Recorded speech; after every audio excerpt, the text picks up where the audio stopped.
Take Jean back to the car. I must get this.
This is Colonel Strigger.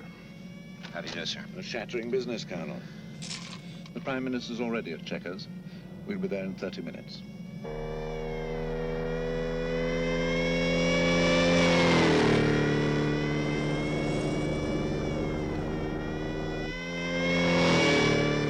We've been in constant communication with Paris, Moscow, and Bonn during our visits. I think the British government's approval will be a formality. The evidence is absolutely conclusive. If I might just... Sure, Colonel. It may speed things up.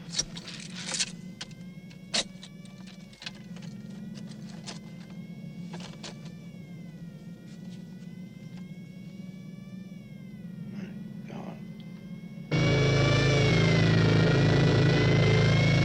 The clincher is at the back.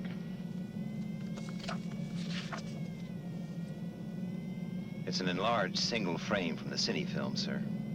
It couldn't possibly be a fake. The film was found undeveloped still in the camera. It's genuine. Take my word for it.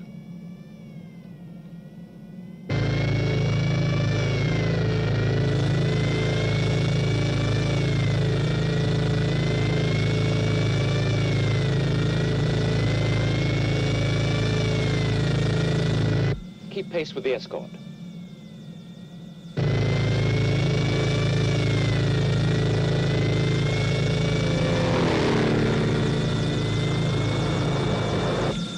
I'll take the file, sir.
Sealand.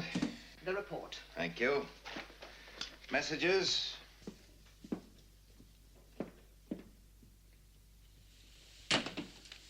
Information. Q21, answer negative. Q46, satellite link effective. Q9700. The computer readouts available from today. Have them put straight through to me, will you? Yes, sir.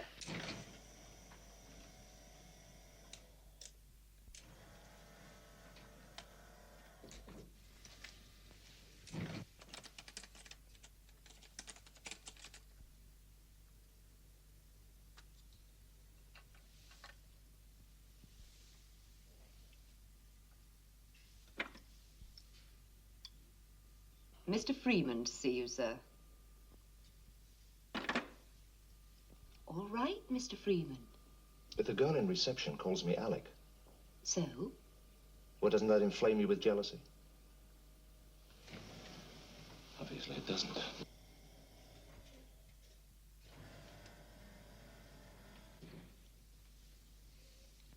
But soft, what light through yonder window breaks? It is the east. And Juliet is the sun. Voice print, positive identification, 9-7. Freeman, Alec E.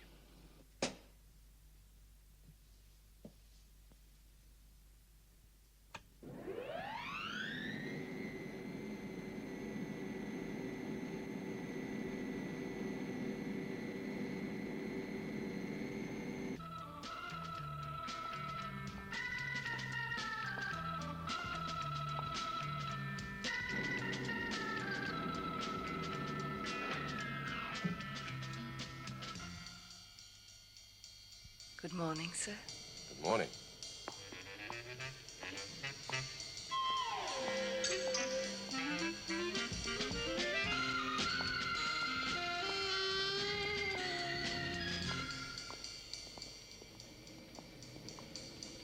You're new here, aren't you?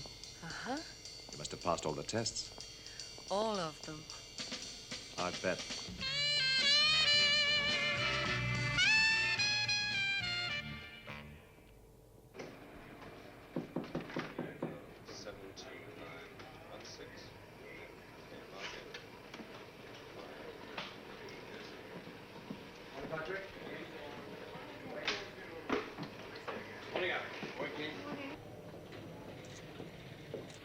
Won't keep you a moment, Alec.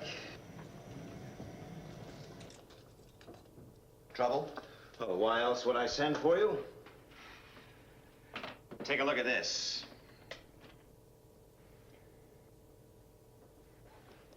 That's Westbrook Electronics, isn't it? Yeah. What's left of it. Well, what happened? For 10 years, there have been setbacks. We've had accidents, miscalculations, errors of judgment, and other mishaps.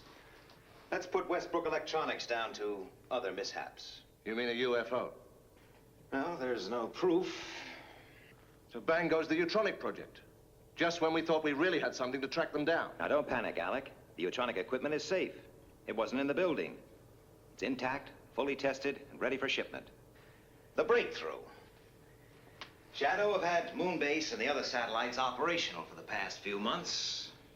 There have been a few UFO sightings, but no interceptions. We've got the teeth. Soon we'll have the eyes. Now, Freeman, you know how important this is to our whole organization. Now, the Utronic design team and the equipment are ready to be picked up in Los Angeles and flown here to England. Now, I'm making you responsible for the security of the entire operation. I mean you, personally. Right.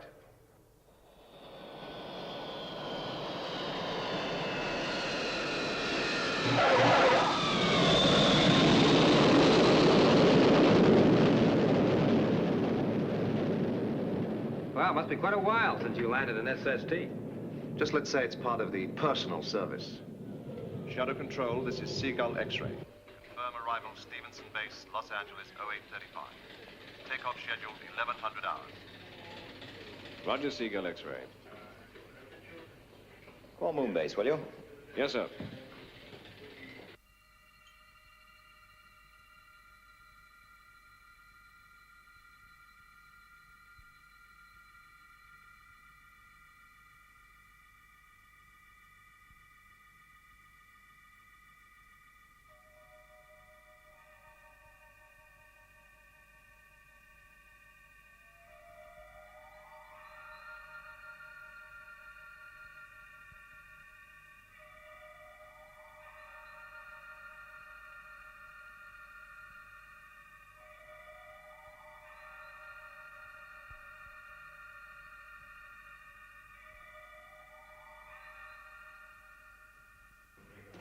Status check. Target. Affirmative. Magnetic field. Check. Saturation density. Green. Resonator. Affirmative. Code. Okay. Displacements. Go. Filters. Check. Fluctuation. Affirmative. Reflex. Excuse me. Right. Shadow control for you, Lieutenant. Right. Lieutenant Ellis. Good morning, Gay. I think I might have some action for you. I want Moonbase put on yellow alert from 1045 to track Seagull X-ray. Now it's carrying Shadow VIPs and the Utronic equipment. So let's keep everybody on their toes. We can't afford to take chances. Roger. Joan, announce a yellow alert for 1045. Yes, Lieutenant. And complete the status check. I think this is going to be for real. I'm going to take a break. I'll be back about 10:30. Okay. Moonbase will be on yellow alert from 10:45 Earth elapsed time. Repeat, 10:45 EET. All space trackers to be fully operational by 10:45 EET. Astronauts to be on standby. Joanna? Be right with you, Lou. No hurry. I want to run a computer check on the interceptor systems in about 10 minutes. Hi, Gay. Hello, Lou. Do you think this could be it, Lieutenant? Looks like it, Lou. An SST traveling at Mach 4 is a pretty tempting target, particularly as it's carrying the new Utronic equipment.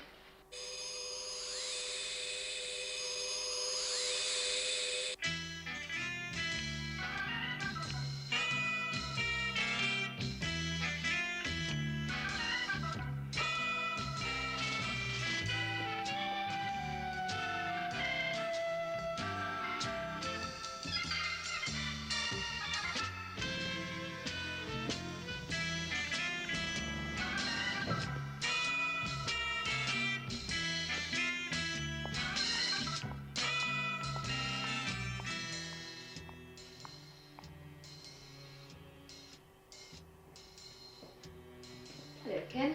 Hi. Hi, Mark. Gay, this alert. What do you think? Another false alarm? Don't think so, Mark. So this time it could be real. Yeah, could be. Well, I guess we could all do with a bit of action. Well, I could do with a cup of coffee. Sure. Thanks.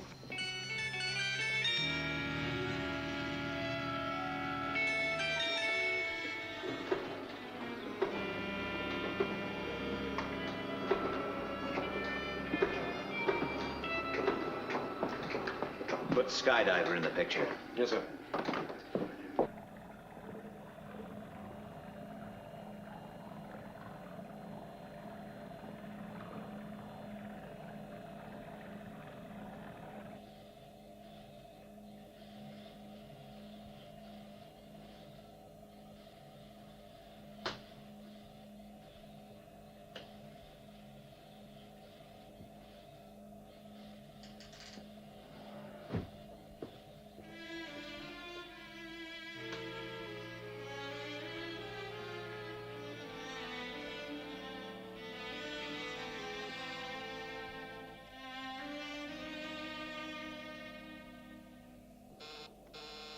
Message from Shadow Control, sir.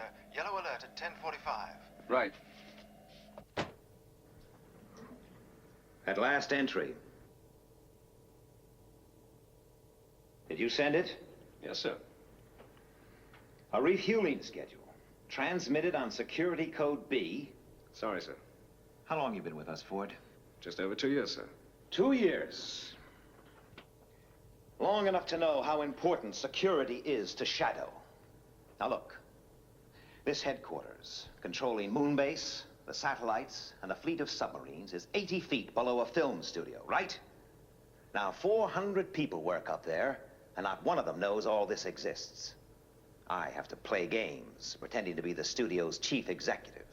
No one even dreams what my real function is. That's what security's all about. I'm sorry, sir. Sometimes it's pretty difficult. Difficult? So you think it's difficult, huh, Ford? Well, I'll tell you when it gets difficult. Have you ever thought about the victims of UFO incidents? Have you ever considered their parents, brothers, sisters?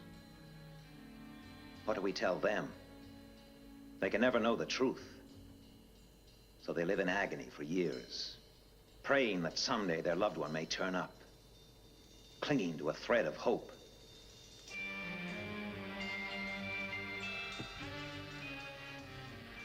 Don't ever tell me that security's difficult.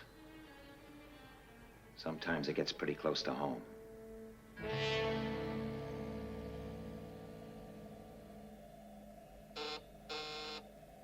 Yellow alert starts in 2 minutes, sir. Be right with you.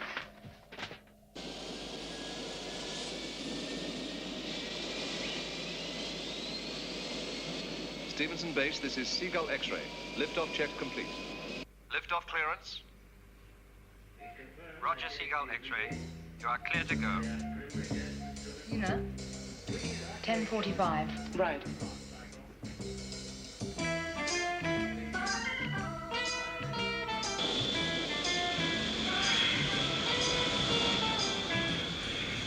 Brakes off.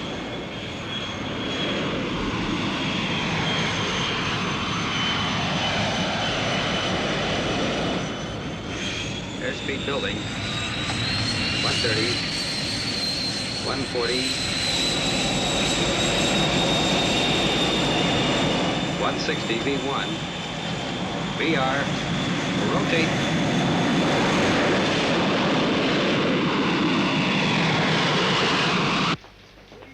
This is Moonbase calling Sid. This is Space Intruder Detector. Pass your message. Seagull X-ray carrying VIPs and neutronic equipment is airborne. Track progress of aircraft until further notice. Keep sharp lookout for UFO. Please pass your code so that your instructions can be complied with. Stand by to receive code. Standing by. Thank you. Your code is correct. I have Seagull X-ray on scanners. It is on course. Speed 1,500 knots. Moonbase computers confirm course correct. Airspeed 1,500 knots. Right. Maintain tracking.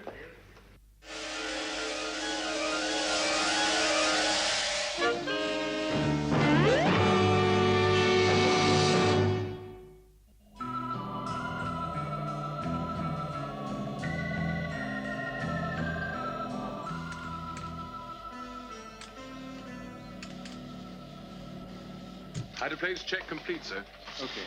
Steer 042. Steer 042. 042. Maintain present speed. Maintain speed, 40 knots. Take over, will you, Bill? I'm going back to do my stuff with the passengers. Right.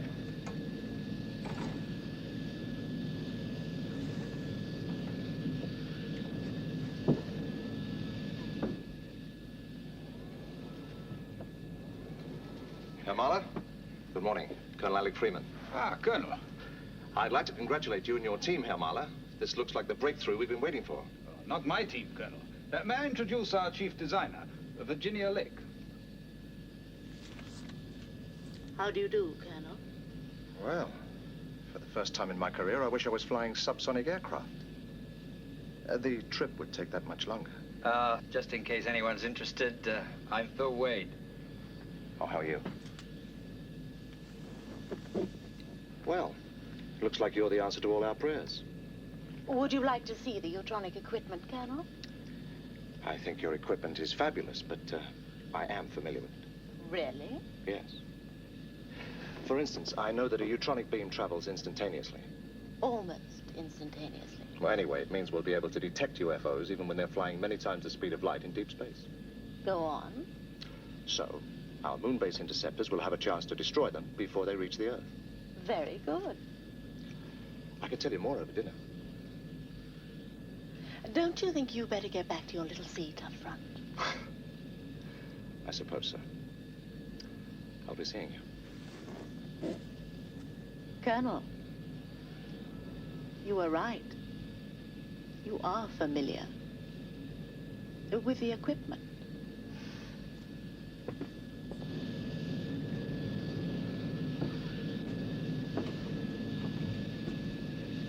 Everything okay? Yes, sir. No sign of any activity. Good.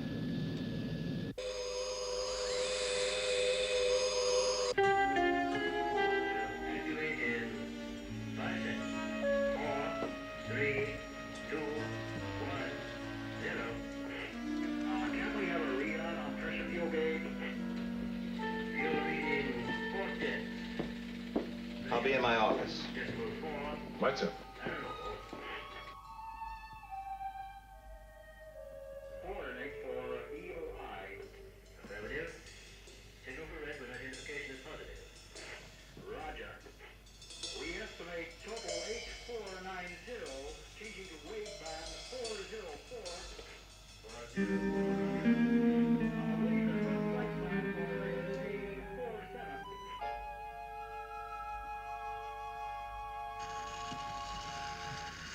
Red alert.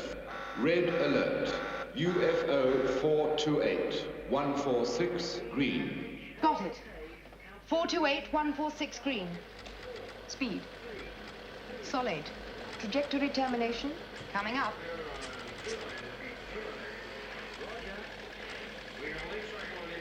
This is Moonbase to Shadow Control. Predicted trajectory termination, North Atlantic. Speed, solid. Going for intercept. Out. Interceptors. Immediate launch. Interceptors, immediate launch. Interceptors go. Right.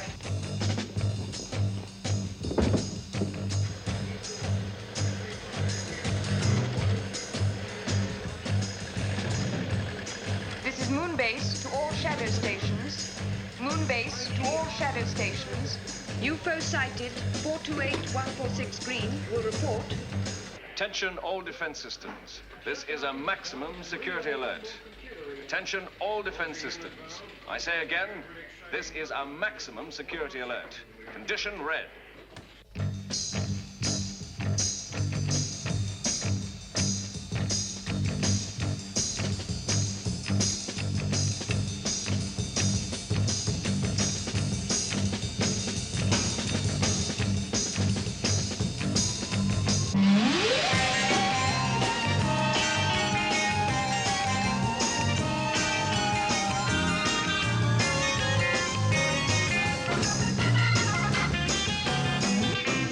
Speed 1.5 million miles per second. Range 75 million miles. Okay. Yes. 70 million miles. Maintaining solid. Red, 129046. Right. Trajectory. Still as predicted. Lieutenant, I have green on interceptors 1, 2, and 3. Moonbase to interceptors. Stand by to set missile control computer. Right. MCC reading 101-264-110. Missile timing 2496. Missile program completed. Range 8 million miles closing. 7 million miles. Missile firing 5.4 seconds.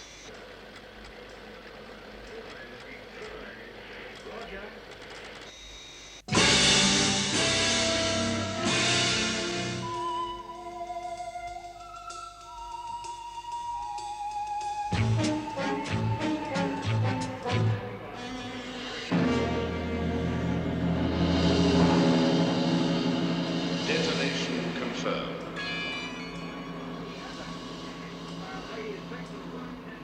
Negative. It's through.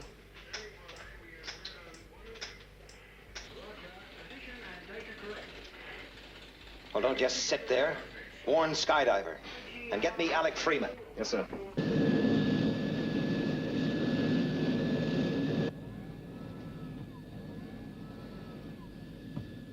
Gentlemen, Miss Lake, Shadow Control have just informed me that a UFO is approaching the North Atlantic.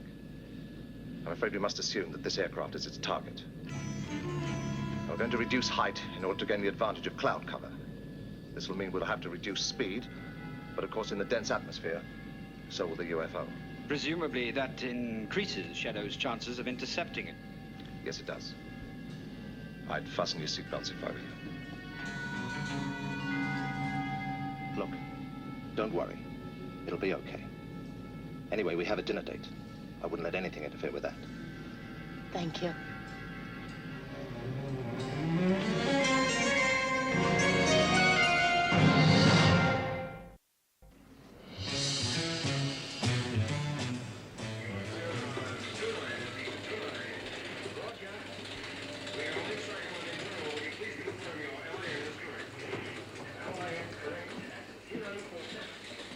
UFO entering visual speed range.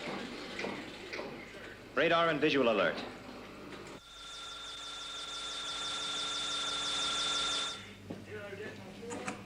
UFO on radar track, speed Mach 5.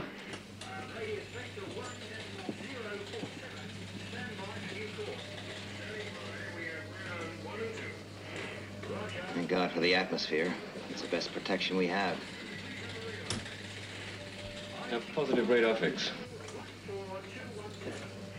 Well, it's up to skydiver now.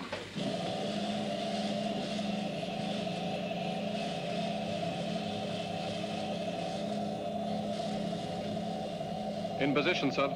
Right. 5, Stand by. 4, 3, 2, 1, 0. Launch stations. Launch stations. Clear 1. 1 clear. Clear 2. 2 clear. Ready for takeoff, sir. Okay, lift-off stations. Lift-off stations. Checking boosters. Circuits. Cut boosters. H-pulse circuits, Cutting okay. boosters. Relays, okay. Good, let's give back. Interlocks engaged. Stabilize gyros. Trigger circuits, okay.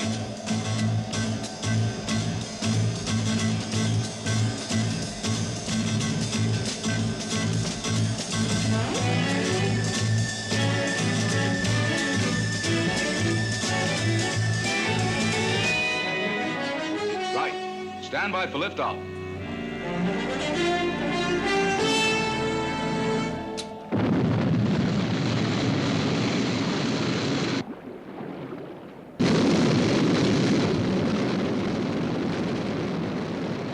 SHADO control from Sky 1, airborne. Position 020, red. Roger, Sky 1.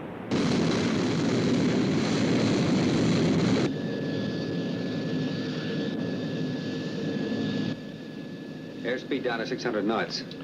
Right. Lower heat shield. Right.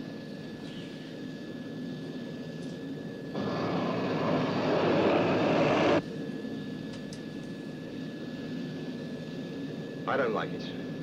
These clouds give about as much cover as a G-string on a belly dancer. Sky 1 to Seagull X-ray. Over. Oh, Peter, am I glad to hear you. What's your position? Right above you. Level off at 20,000.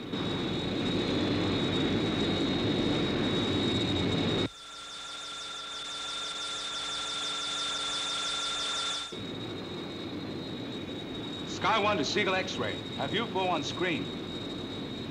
Closing rapidly. Roger. 10 degrees port. Right.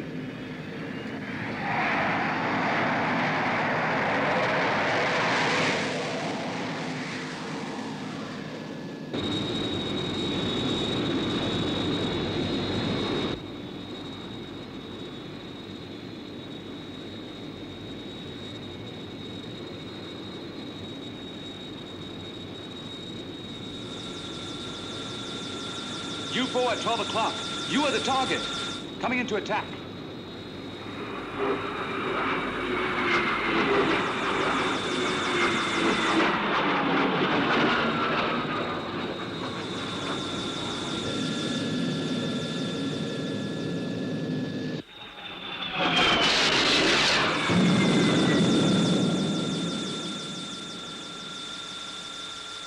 UFO entered cloud layer. Keep a sharp lookout.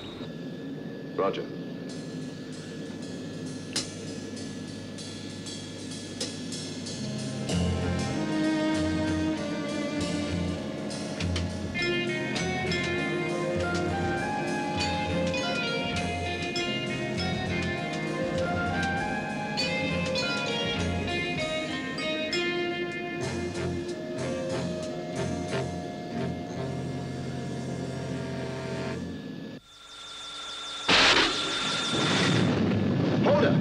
steady.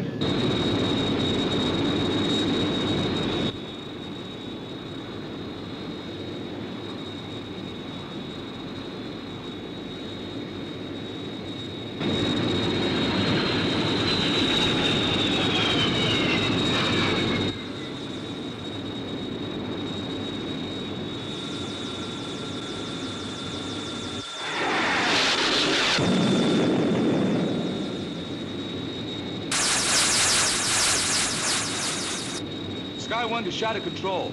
Reporting direct hit on UFO. It's gonna crash into the sea. Good shooting, Sky 1. Come in, Seagull X-ray. Alec, are you okay? I've aged about 5 years, but we're still in one piece. Hello, Sky 1. Follow it down, Captain. Use your reconnaissance cameras. Roger, will do.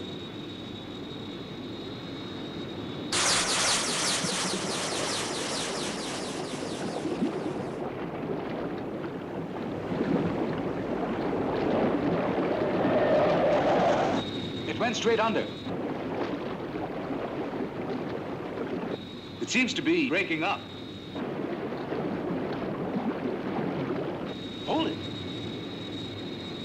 There's a body. Please confirm.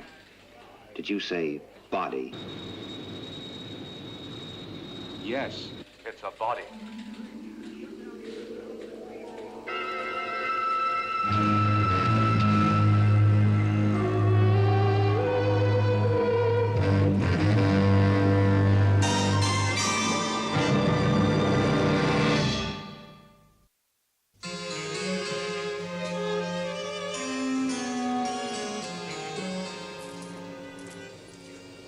How's it going, Alec?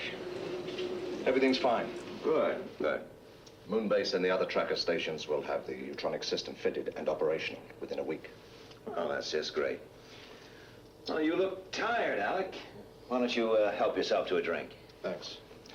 I think I will.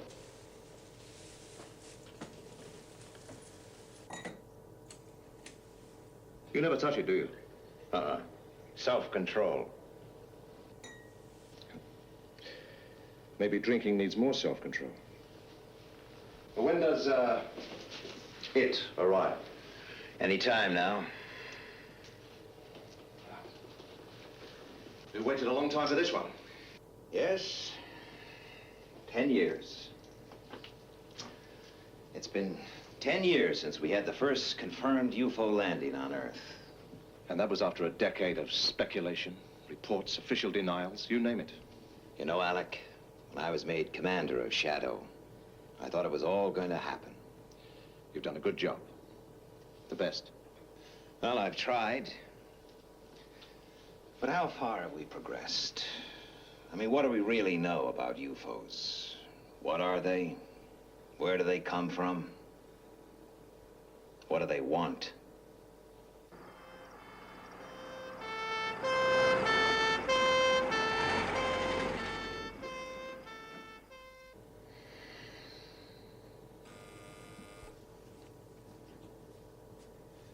Yes. Mayland Hospital, Shadow Section. Your special patient has arrived, sir. We will use underground corridor 32 to Shadow Medical Center. Right. Well, maybe some of the answers are coming in now.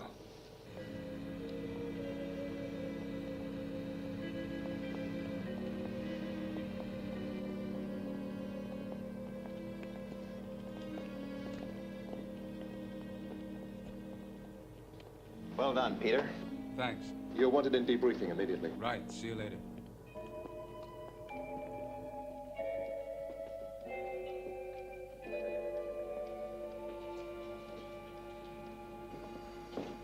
What's the position, Doctor? Alive and in a critical condition. Excuse me.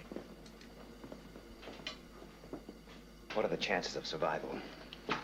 Well, he was equipped with an advanced apparatus that enabled him to breathe liquid. The helmet was removed as soon as he was picked up, and an attempt was made to restore normal breathing. The problem is that there's still some liquid left in his lungs, so it's too early to say yet. Excuse me. Space travel in a liquid environment. The very thing we've been experimenting with. Yes. Well, apparently they've done it. I must ask you to leave now. Right. Let me know the moment you have anything, Doctor.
Commander Straker.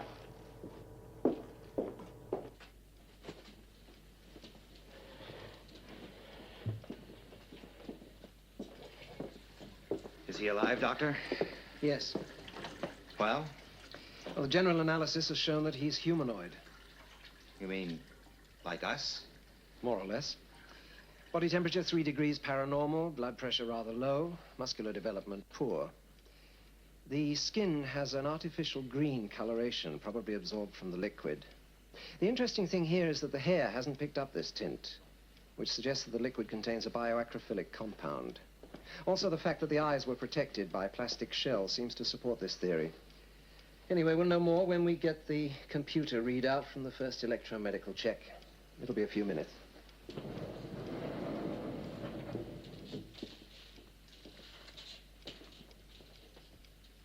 A man.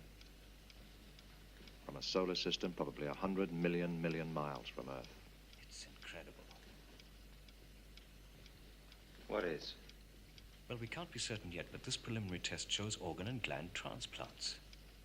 Heart, liver, left lung, thyroid.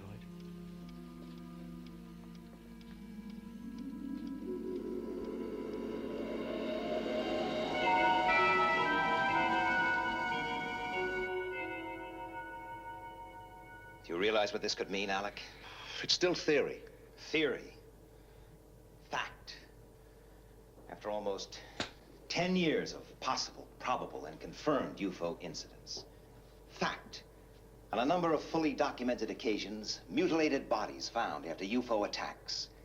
Organs missing. Fact. An electromedical examination on the first alien we lay our hands on shows organ transplants. The doctors aren't certain. No, not yet. But I'm willing to bet that our proof lies at the end of that corridor.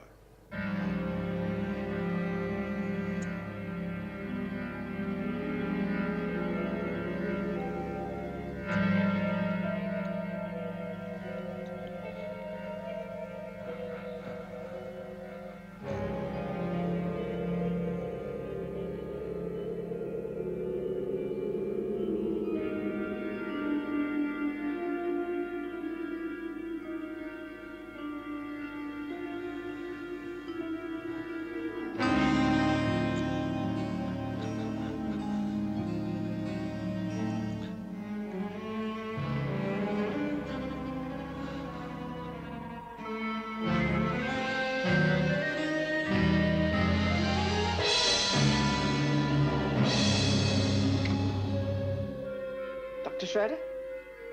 Intensive care unit. We have an emergency.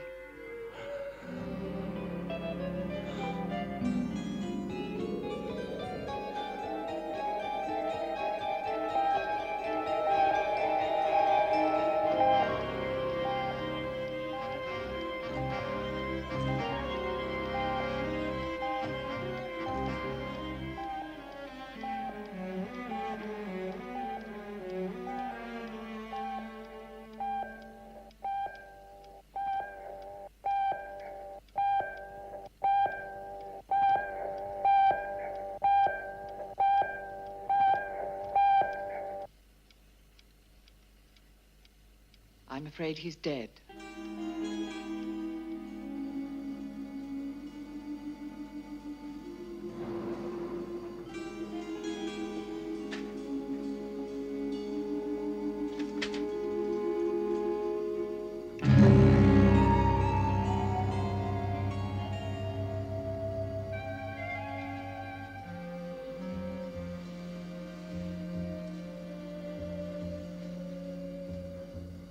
Can I have a post-mortem? 48 hours. Make it 24. Not the details. Just what really matters.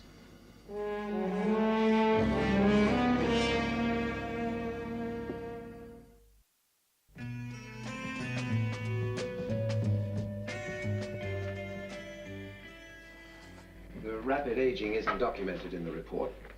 We're not sure why it happened, but it's certainly connected with the reaction of Earth's atmosphere on the body. Now, gentlemen, let's concern ourselves with the three main questions regarding UFOs. 1. Where do they come from? Now, the fact that the lungs were filled with an oxygenated liquid seems to indicate a subjection to phenomenal acceleration and fantastic speed over a long period, long enough for the skin to pick up the green coloration of the liquid. Now, all this would appear to add up to an extended journey through space, perhaps several months, at many times the speed of light. Question number 2. Who are they? Well, obviously, in science and technology, several hundred years in advance of man. But everything in this report seems to add up to a dying race. Hereditary sterility was evident. But by using drugs and advanced transplant techniques, they could have found a way to stop the natural aging process. They're also highly intelligent, so they presumably come to Earth knowing the risk of contact with our atmosphere. Which brings us inevitably to question number 3. Why do they come? This report indicates 5 major organ and gland transplants. In the case of the heart, tissue compatibility tests shows that it was human in origin. It came from Earth, gentlemen. Therefore, one of the reasons they must obviously come is to obtain organ replacements. But there may be other reasons. Imagine a dying planet in some distant corner of the universe. Its natural resources exhausted. Its inhabitants sterile. Doomed to extinction. Situation we may one day find ourselves in, gentlemen. So they discover Earth, abundant and fertile, able to satisfy their needs. They look upon us not with animosity, but with callousness, as we look upon our animals whom we depend on for food. Yes, it would appear they are driven by circumstance across 1 billion miles of space, driven on by the greatest force in the universe: survival.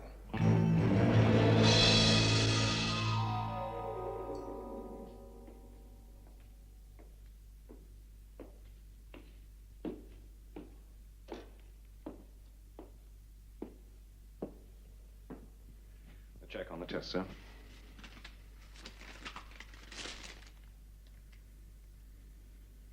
There's no possible doubt? No, sir. Electronic tissue analysis is as positive as a voice print. Right.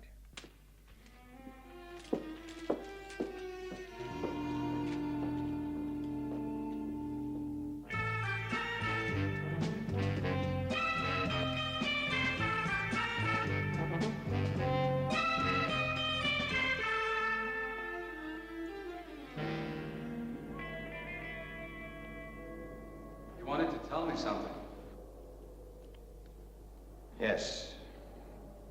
I wanted to have a word with you before you flew out.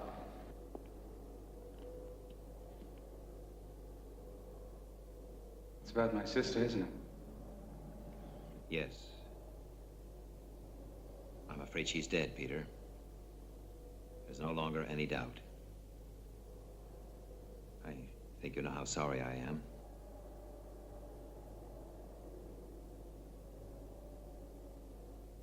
What happened? I don't think you'd like to know the details. I think I'd like to know. Your sister was last seen in the vicinity of a UFO incident nearly 10 years ago. The alien's body recovered from the sea was subjected to intense medical examination. The heart was a transplant. The donor was Leela Carlin. What will you tell your parents? I don't know. You realize, of course, that they can never know the truth.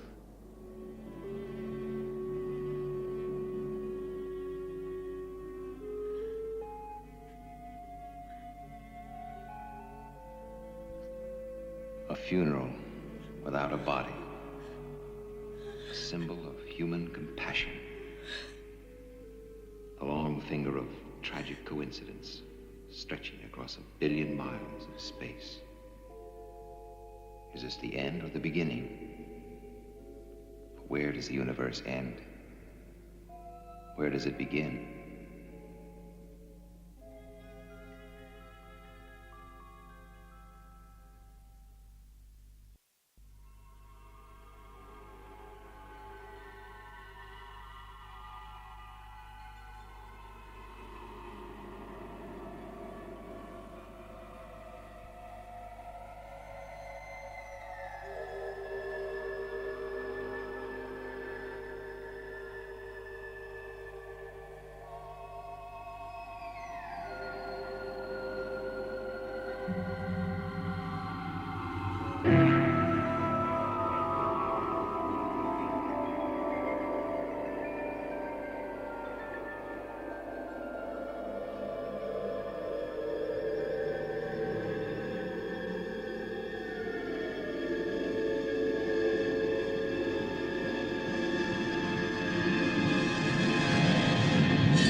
Onboard readout is go.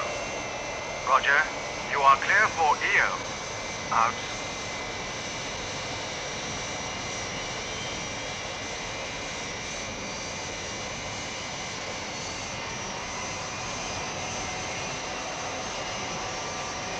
Lunar module to control. Separation A-OK.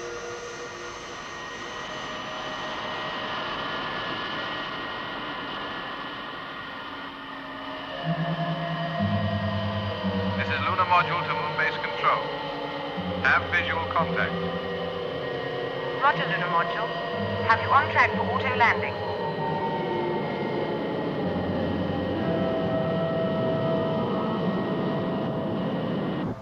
The lunar module with Colonel Freeman on board is docking now.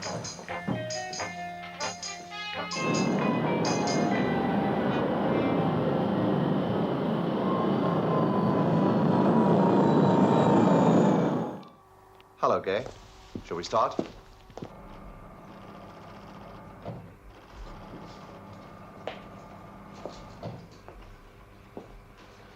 Hello, Nina. Hello, Colonel. How's everything going? Fine. Good. How are things with you, Joan? Fine, sir. Is that your report, Lieutenant? Yes, I think you'll find everything's in order. Sure I shall. Shall we continue?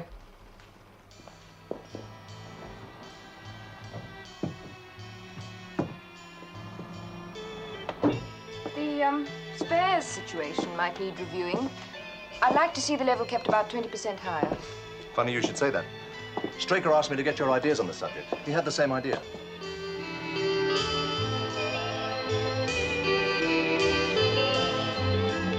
Hi, Colonel. Hi, Lou. What sort of times are you making on the interceptor launches, Lieutenant? About 125 seconds flat. That's pretty good. Well, that about wraps it up for this month. I'll report a clean bill of health. Fine. I have a possible sighting. Will relay details of speed and trajectory. I have a trace bearing 062415 green. Confirm sighting, yellow alert. I repeat, yellow alert. Good luck, Mark. Okay, let's go.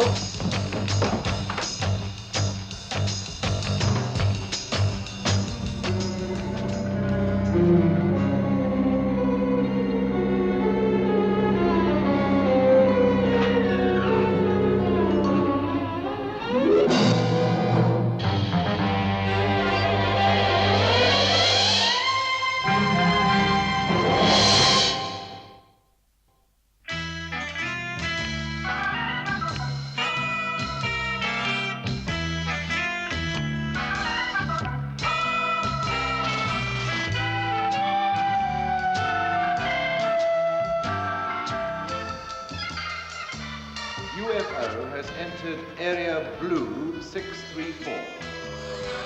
Interceptors are in position, awaiting confirmation. We'll give computation of attack coordinates and missile timings as soon as possible.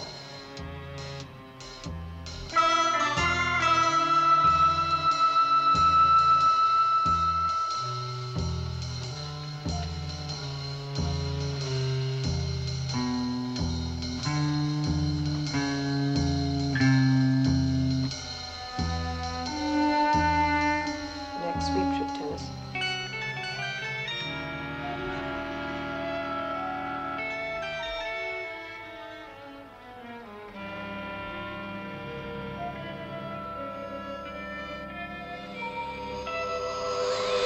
Red alert, red alert. Confirm unidentified flying object. This is Moon Base Control. Red alert. Red alert. Interceptors, immediate launch. Interceptors. Immediate launch.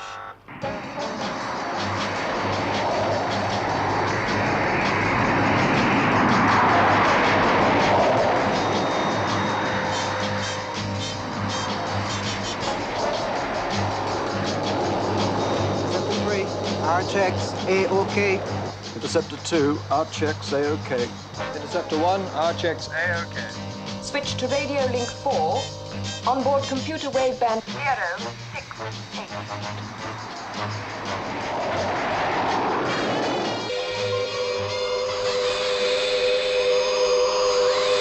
Confirm speed 0.8.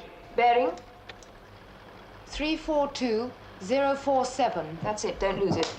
Base to interceptors. Have the UFO on positive track. Speed Sol 0.8. Speed Sol 0.8. Bearing 342047. UFO maintaining course. Predict interceptors in range 51 seconds. Control to leader.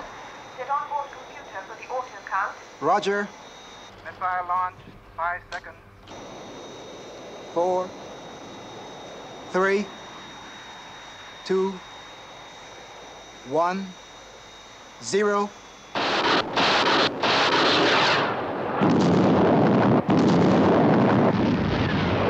Our visual contact with explosion. Detonation positive. Did they get it?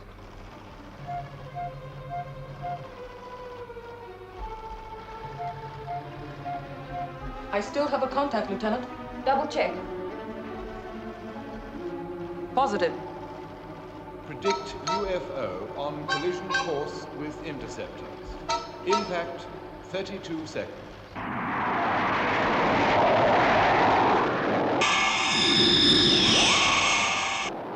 Control to Interceptor 2. Auto course to 024 201. Impact 14 seconds.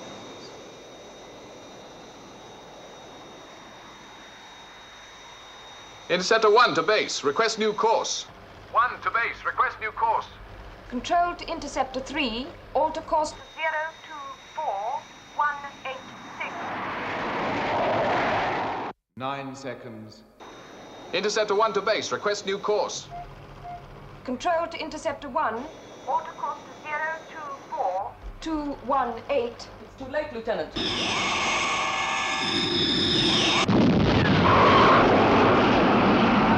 Coming one.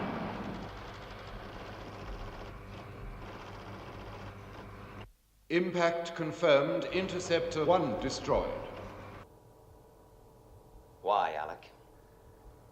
You've read the report? Yes. An astronaut killed. A UFO through the outer defenses. The report tells me what happened. I want to know why. I don't really know. Oh, come on, Alec. I know you better than that. Things happen so fast. Meaning? I can't be sure. Well, look, I'll settle for an educated guess, Alec. The error could have been human. A decision was taken, it could have worked, but the point is, it didn't. Right. I want the personnel concerned, the 2 surviving astronauts and Lieutenant Ellis, back here on the next moon flight. Right. Oh, what happened to the UFO? We lost it in a radar blind spot. But one thing's certain, it landed. Landed? Where? Just about the worst place possible. Somewhere in an area of 50,000 square miles in northern Canada. Everything we got that flies is out looking for it.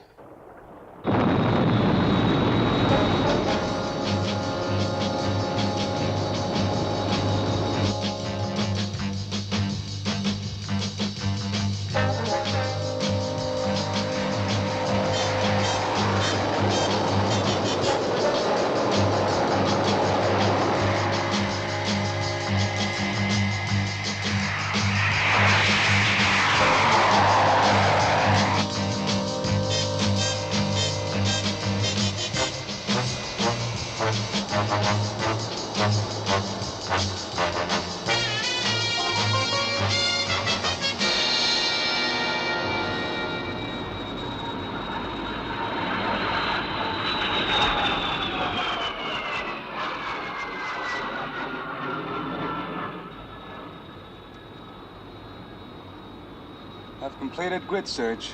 Nothing to report. Okay, Skipper. See you in 1 hour. No, I'm going around once again. We'll stay alight long enough for one more run.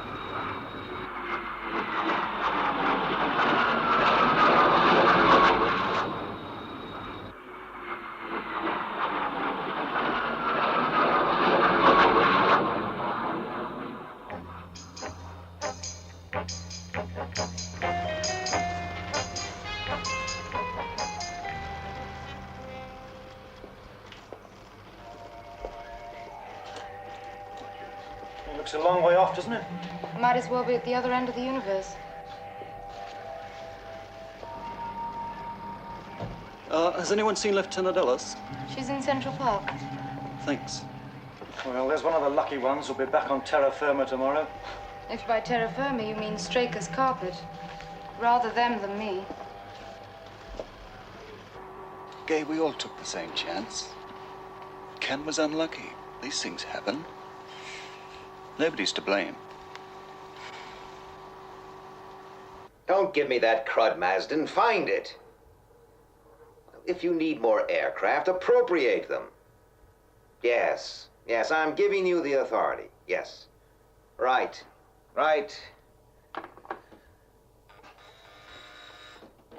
What now? The moon-based personnel are here, sir. Send them in. Now look, Alec. I know. You want that UFO located? Yes.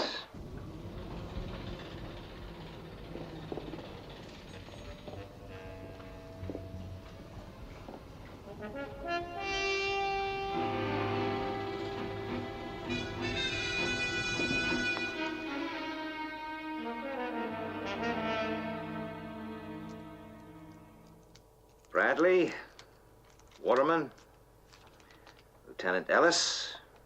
I assume you know why you're here. I'd like to say something, sir. As Interceptor leader, I want to accept complete and sole responsibility for what happened. Very gallant. Yes, that's a very brave gesture. But out of line. I know what happened. Now I want to know why. You people were selected because of your outstanding character, as well as intellect.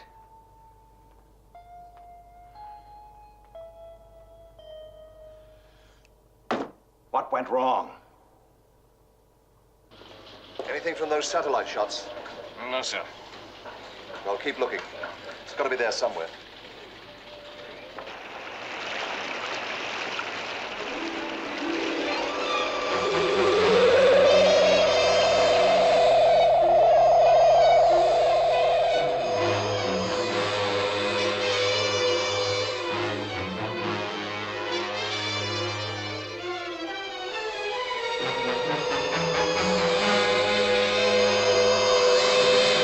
Have relocated UFO in Area Blue.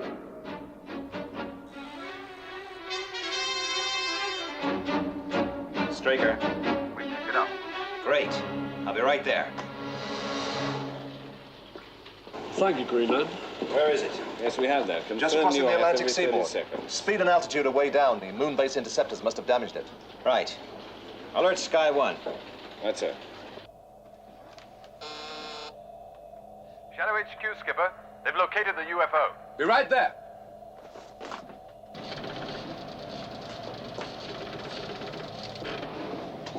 I've got the UFO's latest fix, sir. If we steer 042, we should intercept in 18 minutes. Right.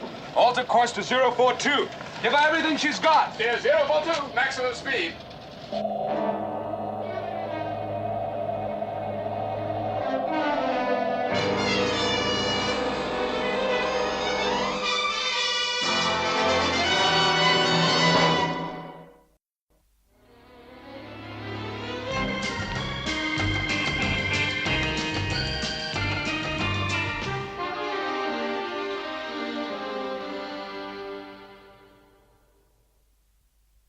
Lieutenant Ellis, Waterman, I'd like you to begin the computer test while I interview astronaut Bradley. Right.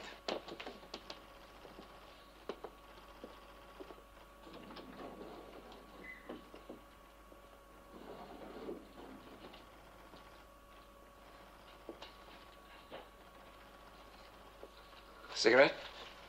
Thank you. Nervous? No. There's no need to be. This is all quite confidential.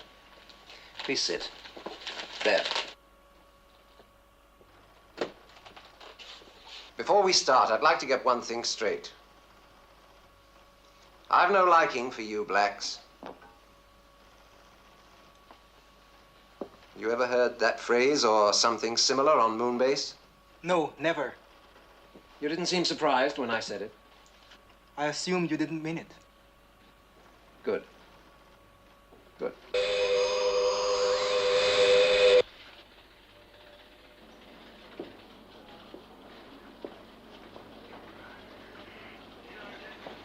This time we'll get it.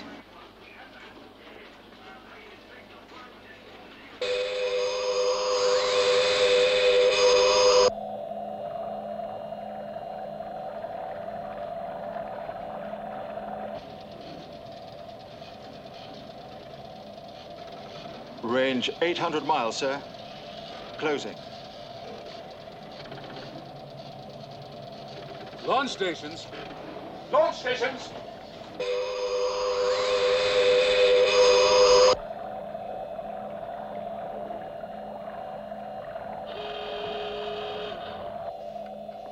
Lift-off stations. Yes, sir. Good luck.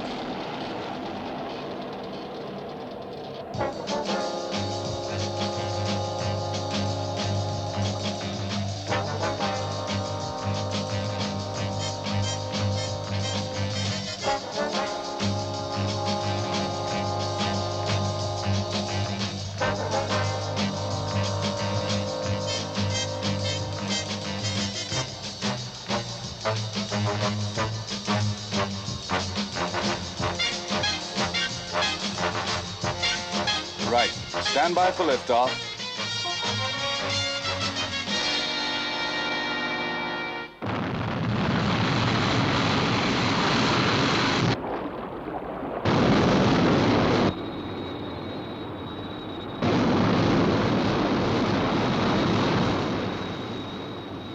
Leveling off at 10,000.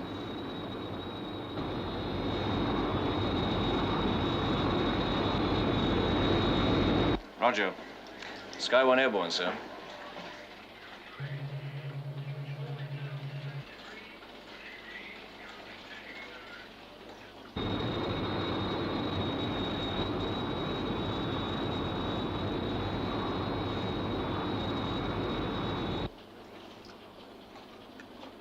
Thanks.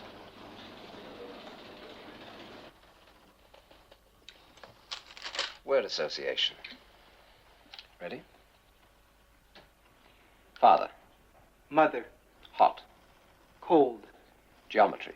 Variable.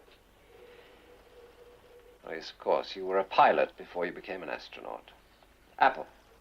Teacher. Sun. Moon. Tree. Pine. Hate. Love. Love.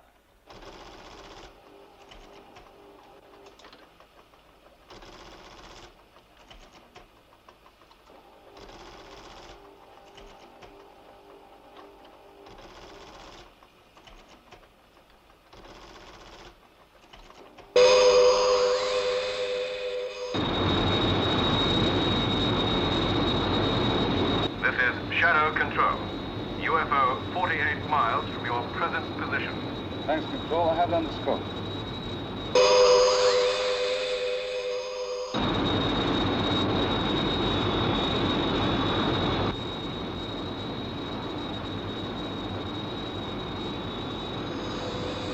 Have visual contact.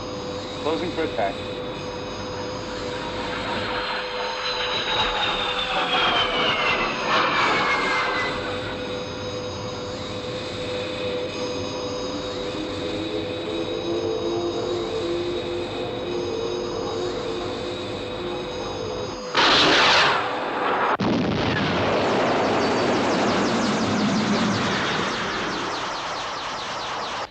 Sky 1 reports a hit, but UFO is turned and is still airborne. Signal all radar stations. Tell the commanders if they lose it this time, they'll answer to me. Get some rest, Alec. You look tired. Shadow Control to all radar tracking stations. UFO has been hit, but is still airborne. Did he say anything else? No, just that I'd been cleared, and I was scheduled on the next flight back to the moon. And us?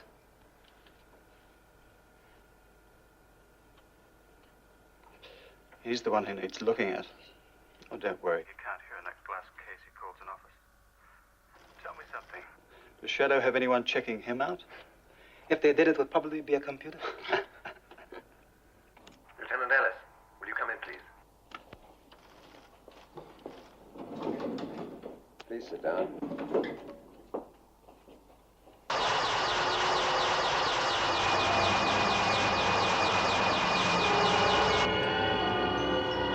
Coming down, sir. Great. When it lands, let me know its exact position. Roger.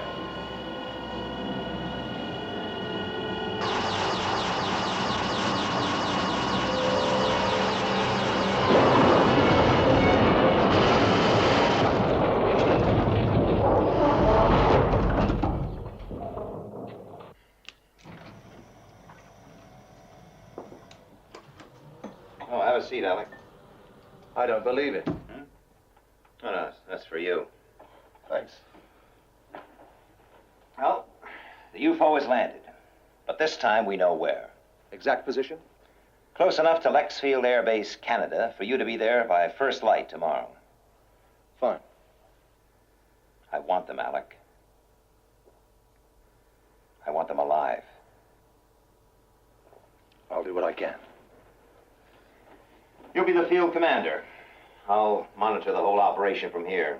Central Control will give you all the details, but the Transporter will be loaded and ready for takeoff at 2100 hours. Fine. Oh, one more thing, Alec. Dr. Schroeder has finished with the moon base personnel. His report is quite clear. I'd like you to handle that, too. Right. I'll do it before I leave. This is the way I want it done. Mahogany. Table. Grass. Green. Laugh. Cry. This is an interesting reaction. Watch this carefully. Sunrise. Morning. Black. Black. Bird. Blackbird. Blackbird. Oh, yes, good. A 2.04-second delay. You could see her mind racing. She was consciously avoiding giving the standard answer. White. Look at the stress factor at that point. 5 times normal. And your conclusions are based on that?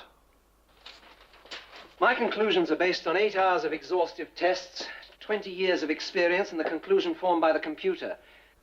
That example was one which I thought even a layman might understand. I'll leave you to it.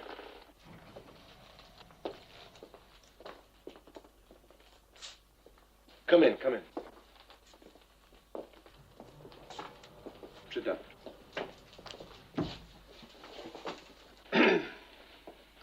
I'm not going to waste time with the details of this report because you'll be given copies of it. But I'd like to read you its conclusions. 1. Taking into account the circumstances at the time of detonation, it was clearly the duty of Lieutenant Ellis to decide the type of evasive action to be taken. On that count, Lieutenant Ellis is cleared, provided that the decision was in no way influenced by emotional factors. Which brings us to point 2. The 3 personnel directly concerned were subject to standard psychiatric and psychocomputer tests with the following results. Astronaut Lou Waterman, clear on all counts. Astronaut Mark Bradley, emotion count 0.48 paranormal, clear on other counts. Lieutenant Ellis, stress factor 1.28 paranormal. Emotion count 0.35 paranormal, clear on other counts. 3. These results are attributed to an emotional attachment between Lieutenant Ellis and Astronaut Bradley. It ends with a confidential recommendation as to what action should be taken. Well, we'll just have to hope that this thing sorts itself out. Meantime, Straker's given you separate postings. Bradley, you'll report to Moonbase. And me, sir? Shadow Headquarters, Earth.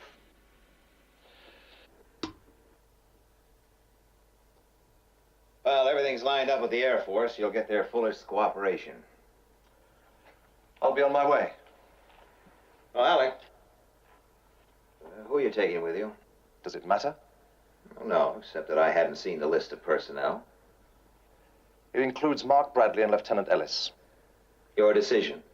My decision, without the aid of a computer. They'll be back inside 3 days to take up their new postings.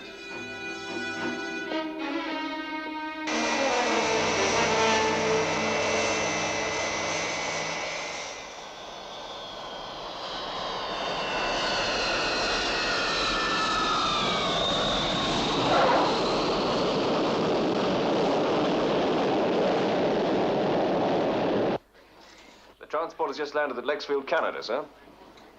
Fine, fine. Shadow mobiles 1, 2, and 3 proceed to search area.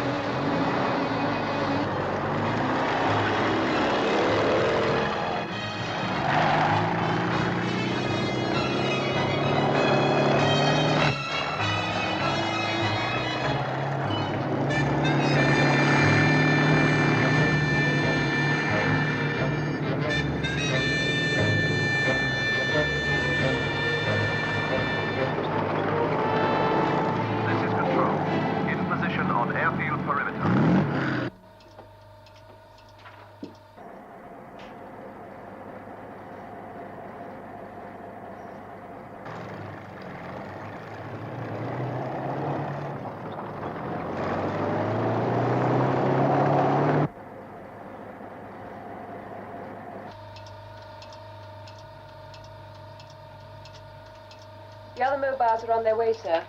Good.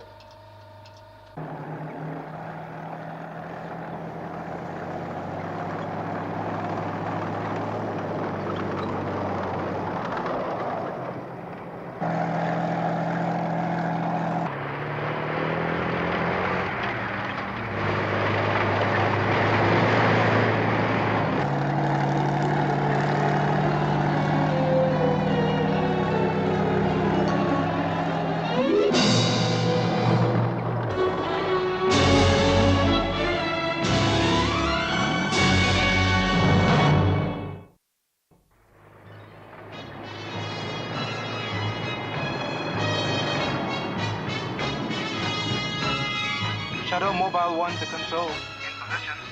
Roger 1. No visual contact.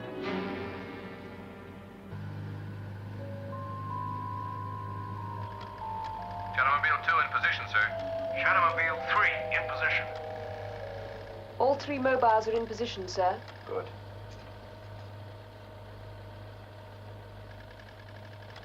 Send one in. Which one, sir? The one in the best position. Standard procedure.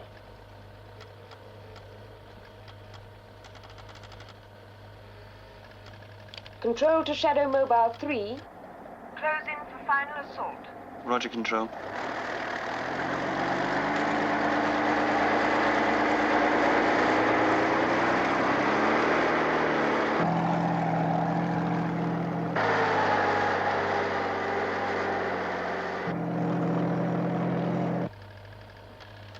Should be able to see it any second.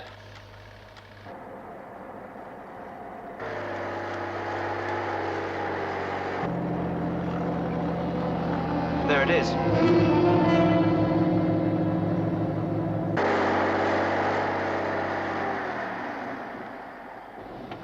Have visual contact. About 300 yards ahead.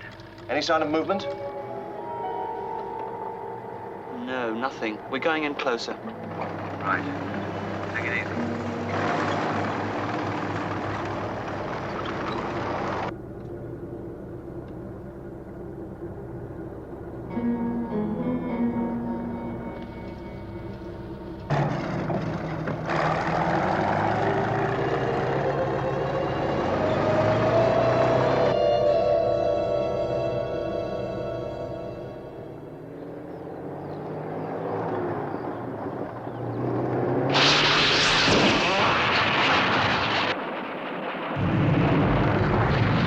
Shadowmobile 3 to control. We're under attack. Head back to the ridge.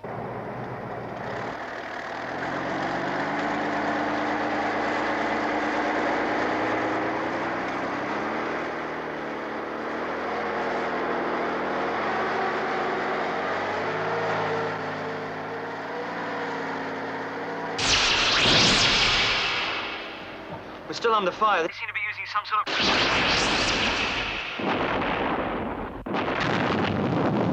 SM3, can you hear me? Come in, SM3.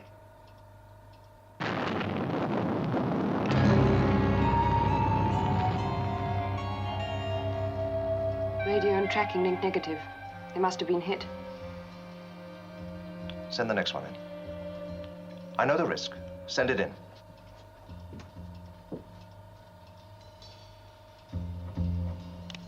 This is Control to Shadow Mobile 1. Close in on UFO. Roger.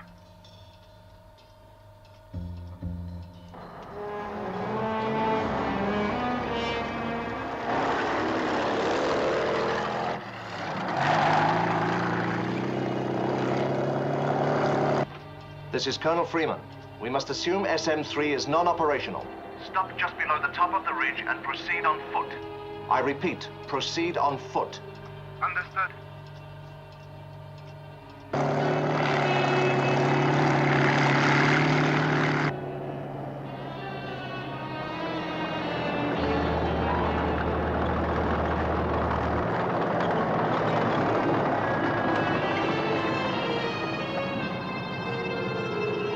Okay, let's go. Roger. Backup forces in position and standing by, sir.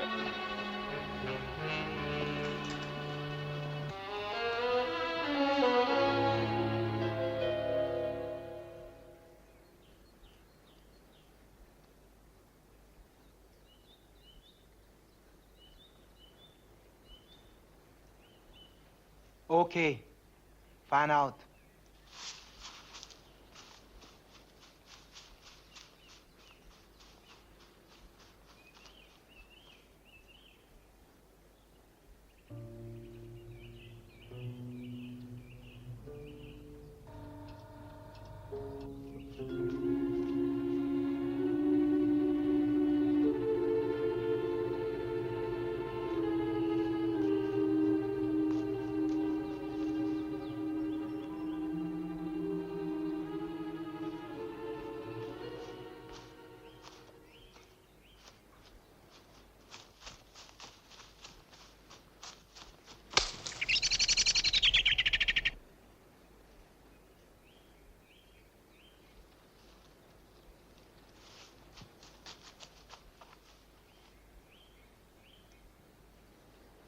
$250 yards from UFO.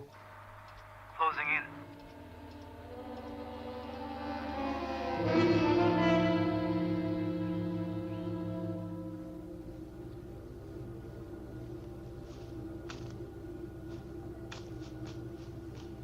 They're closing in, sir.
Look out!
Hi. Why today? Yes, they're flying the alien back to HQ now. You all right? I'm fine.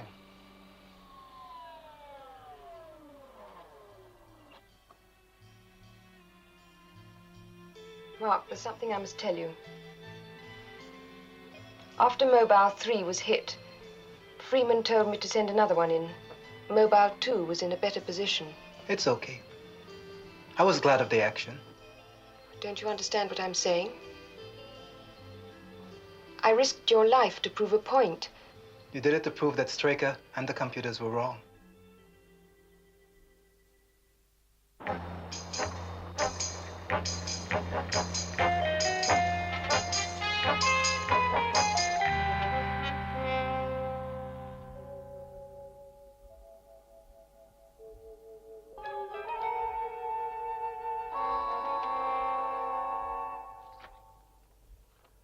Well? Much the same situation we've experienced before. The alien was breathing a liquid containing a bioacrophilic compound, imparting the usual green tint to the face and neck. The hair was unaffected, and the eyes had protective shells. Oh, we've managed to revert the respiration to normal atmosphere. Successfully? 5 hours is not long enough to tell. It's long enough to tell us that we're dealing with a comparatively young alien. Past experience has shown us that once they breathe our atmosphere, they deteriorate to their true age. I want to see if I can get anything out of him, Doctor. How soon can he be ready? Look, we're crossing new physiological frontiers. How can I say? Well, I suppose he's as ready now as he'll ever be. Right, Doctor.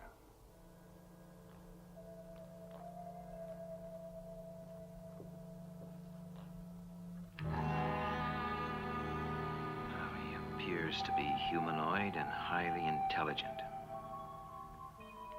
The biosensor tells us his eyes and ears are in excellent condition. Computer reports indicate he's in perfect health. There must be some way we can communicate. You've been interrogating him for 43 minutes. How much longer? Why? We've got to remove the barrier compound from his hair to assist oxygen absorption. All right, all right. Now, let's go over it once again. The answers are needed to certain questions. I'm asking you to cooperate. It's no good, Alec. He either can't or doesn't want to understand. There's no alternative. I'm going to try one of the new anodynes to break down his resistance. Which do you recommend, Doctor? Well, GL7's the most effective in my experience, but in this case... Well? I can't guarantee the result. It could be dangerous. How dangerous? Who knows? But the decision and the responsibility must be yours.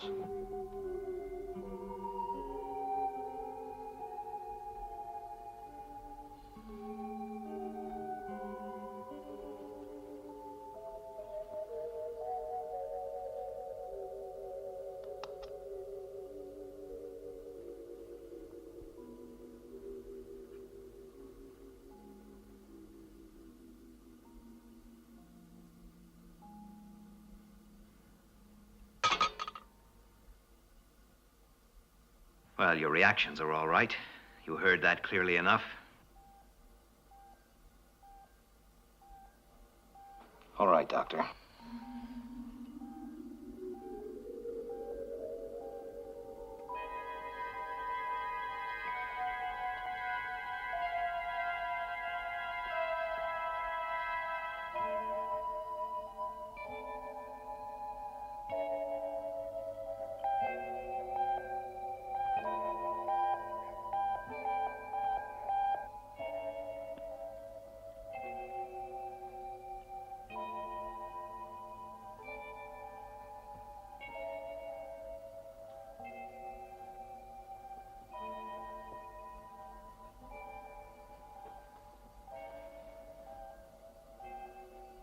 Now, the drug will lower your resistance. It's no use fighting it. You must help us. You must cooperate.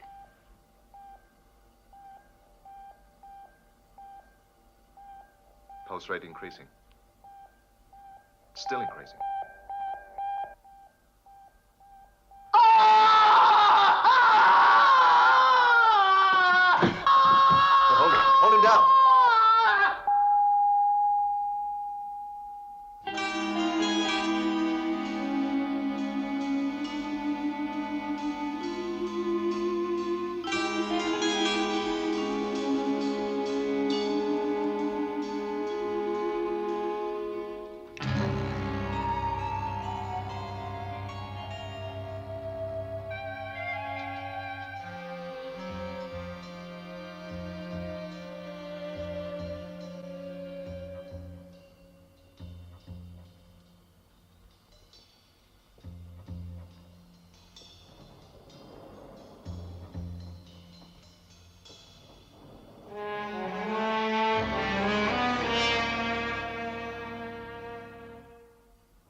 drink, Alec? No, thanks. I'd like you to accept this.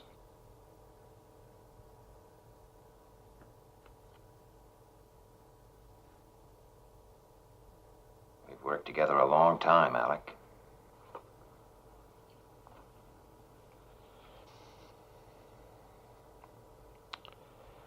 Maybe too long. Can't we talk about it? There's not much to say. It's a difference in temperament. You think I wanted him to die? It was a calculated risk. It's not only that. You make all your decisions based on cold logic, computer predictions.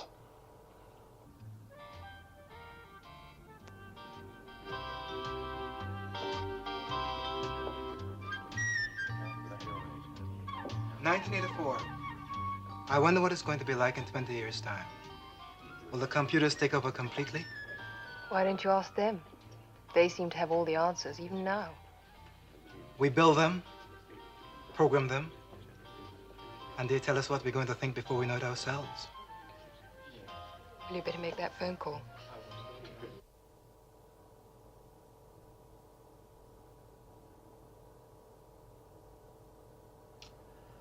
I'll sleep on it. Straker, it's for you, Alec.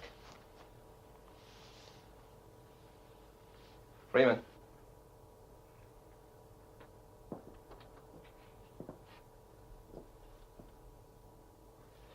Well, when did you find this out? Well, you know what it means, don't you? Right. No. Now leave that with me. Yeah. Bye.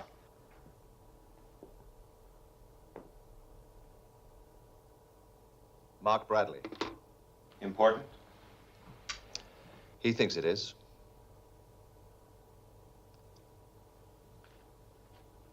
Well, it looks like you were right. You and your computers. Oh, by the way, Alec. Would you tell Lieutenant Ellis and Astronaut Bradley that they're to return to Moon Base immediately and assume their normal duties? That's not what the report recommended. Not the first report, no. But this report analyzed the flight paths. And it shows that had normal procedure been followed, we would have lost all 3 interceptors. You mean her decision wasn't influenced by emotion? You tell me.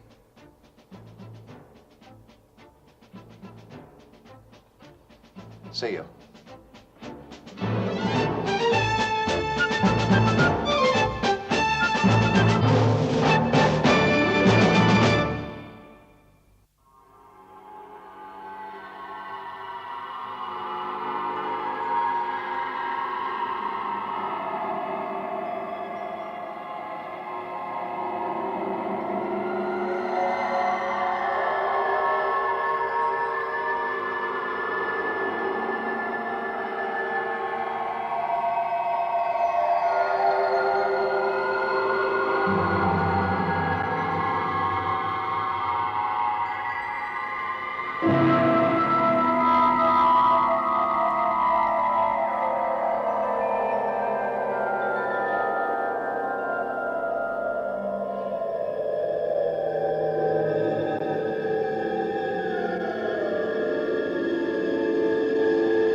Dawson, medical technician, Shadow HQ. I'll be on duty in an hour.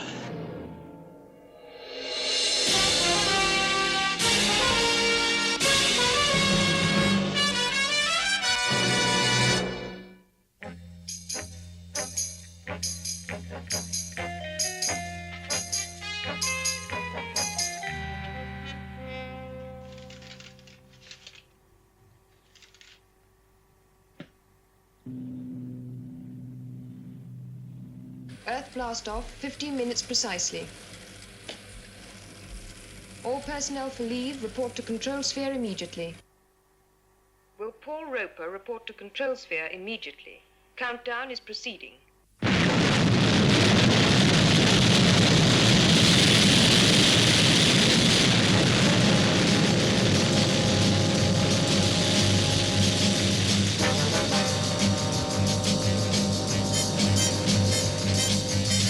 Liftoff complete. Onboard readout is go.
The answer's no. I won't do it. You're being stupid. It's no good. I can't go through with it. Do what you want to. Temper. For God's sake, look, I said I won't tell you anything. There's always Carol. My wife? Yes. Leave her out of it, will you?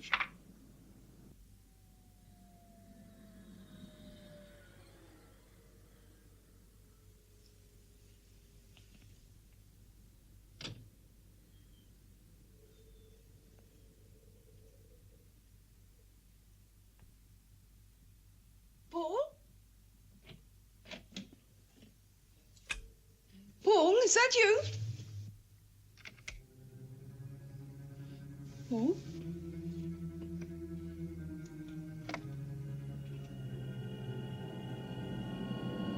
Paul?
Oh, that was horrible.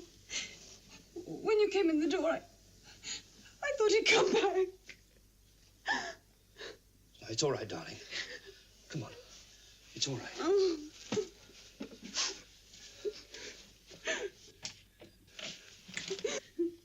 Come on. Come on, it's all right, my darling. It's all right. Sit down. I'm sorry. Now, calm down, darling. It's all right. I'm here. Look. Take one of these. Yes. Shouldn't we phone someone, the police or something? The police? Yes. Yes, I'll phone them right away. All right, darling?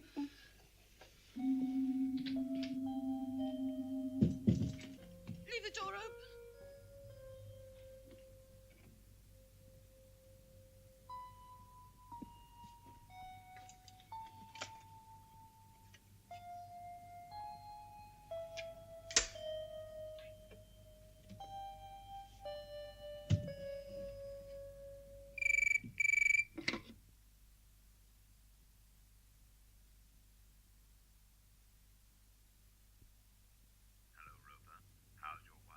You swine.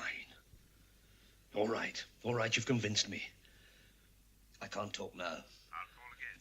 No. When? Tomorrow night, 12 o'clock. My car. I'll give you all you want then. But if you come near my wife again,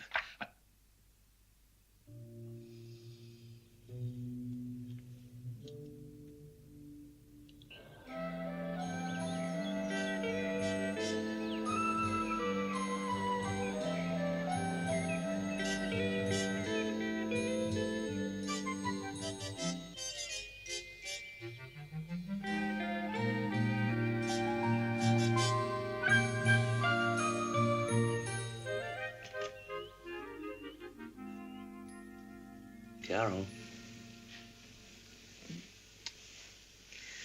Hello, darling. How do you feel? Fine.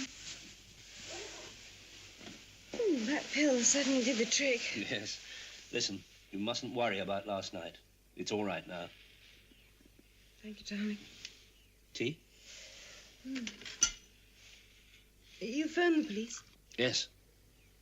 They came round. You were asleep. They seem to think your scream frightened him off. You did scream. Yes. Well, you can forget it. They caught him. Picked him up a couple of miles along the road. What did he want? Oh, just an intruder. Apparently they've been after him for some time. Will I have to make a statement? I don't know. Or maybe not. It's an open and shut case. Look, darling, I've got to go. I'll ring you.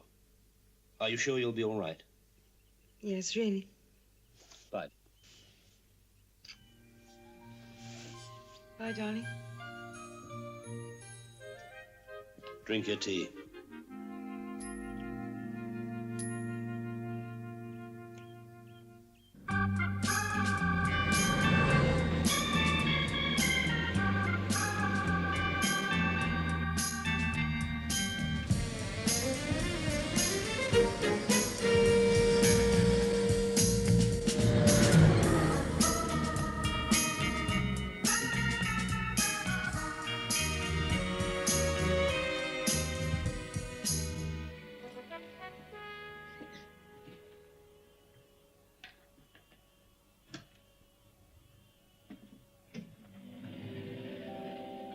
.807 Roper for debriefing test, Doctor.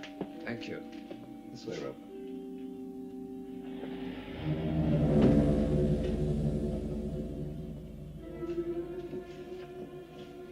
I assume you're familiar with this test?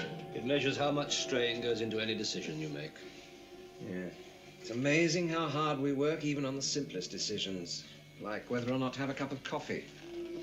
This is your monitor here. On big decisions, the stress can render a man useless. Right. All set? Start the test.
stop.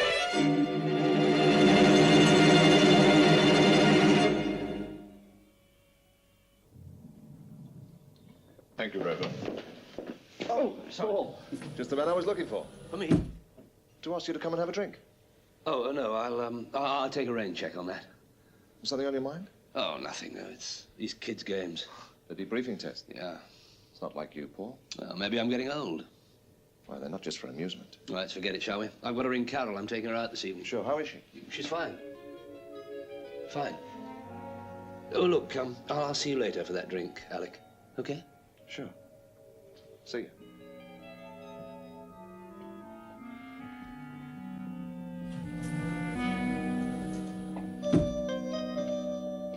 Oh, Doctor, how did Roper make out in the decision stress? It was too early to say for certain, but he seemed a bit strung out.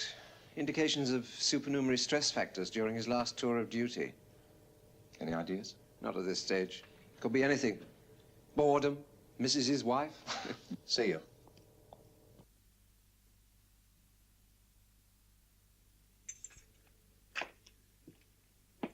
Ready? Ready. Oh, hold it. I don't think I can take you out looking like that. What do you mean? Oh, people might say, what's that beautiful young girl doing out with a broken-down old wreck? Well, don't worry. I can always tell them I married you for your money. They didn't ring. Who? Police. Come on, Cradle Snatcher. I'm hungry.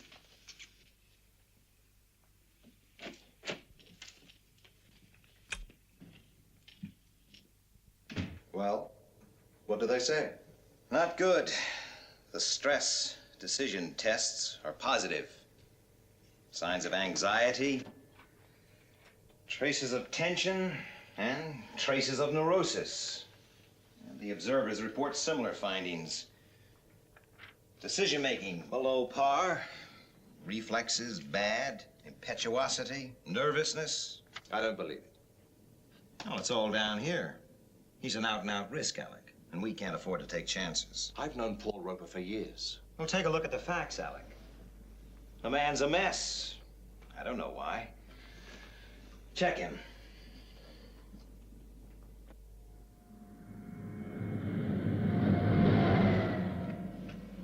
Lovely evening, darling. Thank you.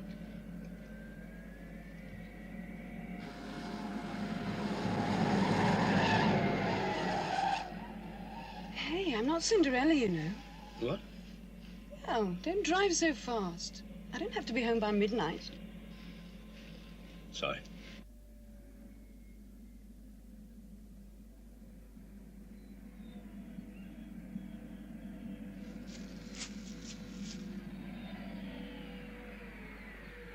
Don't be long.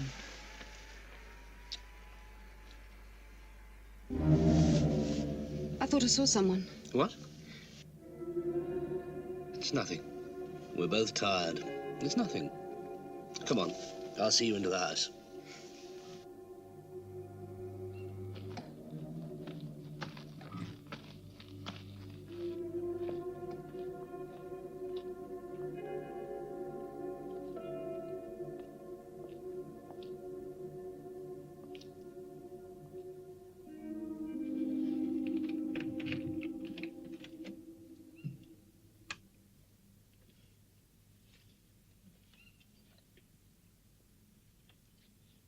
All right?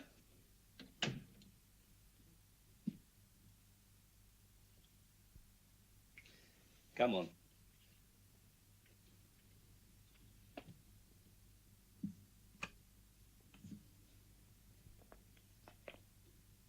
All right now?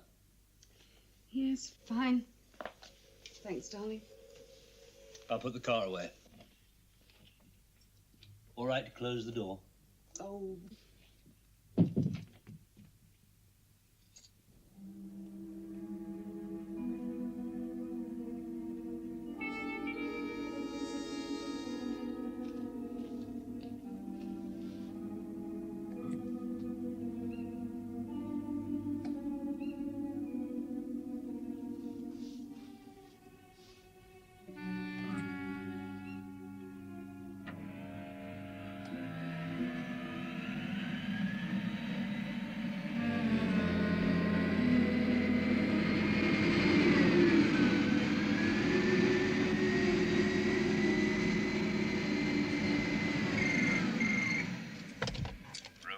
Yes?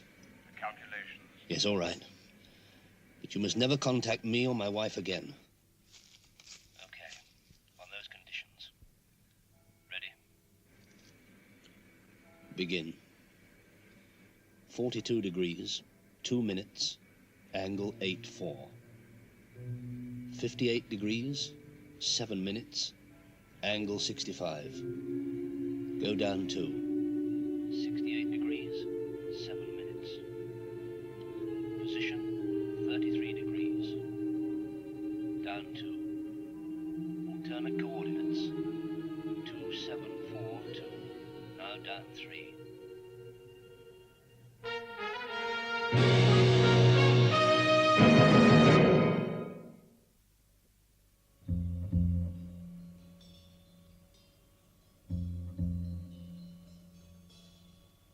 For the last time, Roper, I want answers.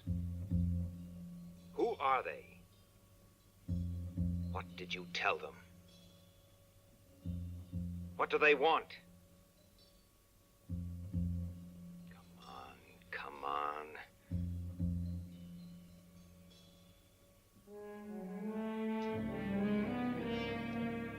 You're pushing it too hard. You've got to make him talk, Alec. Let's try another angle. Money. No. Blackmail. I don't see it. Well, threats, violence. His wife, maybe. All right. Tell me about her. Carol?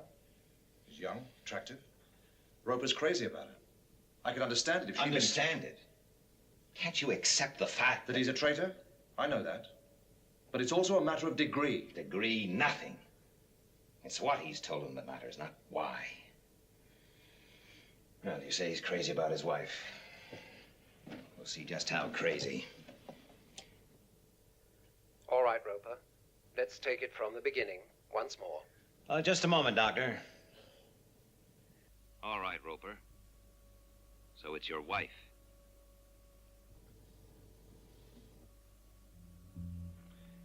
And naturally, you don't want to see her get hurt. And you think by keeping quiet, you'll be able to protect her.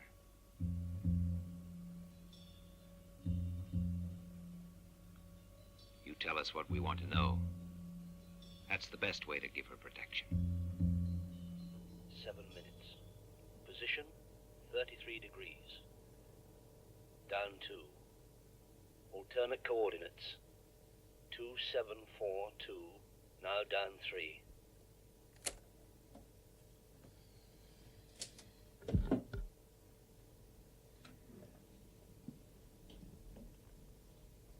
Numbers. Angles.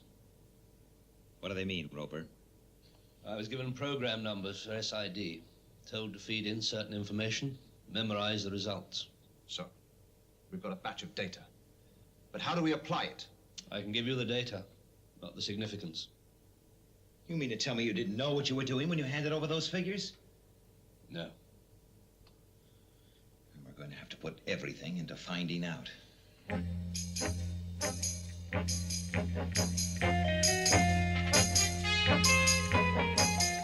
Get me Commander Straker. Yes, Lieutenant. Well, keep working on it, Lieutenant. Is there any deal from Sid? So far, we've got a series of three-dimensional direction indicators. Now, what does that mean? Well, it's like some sort of navigation course, only in 3 dimensions. So it's a course for some sort of space vehicle to steer. A UFO? Could be. Well, as you say, Lieutenant, it's not much, but maybe it's a start. Let me know the moment you have anything. Right. A flight path. But to where? Well, let's see what we've got. Some sort of a flight path And the fact that they chose Roper to do their dirty work.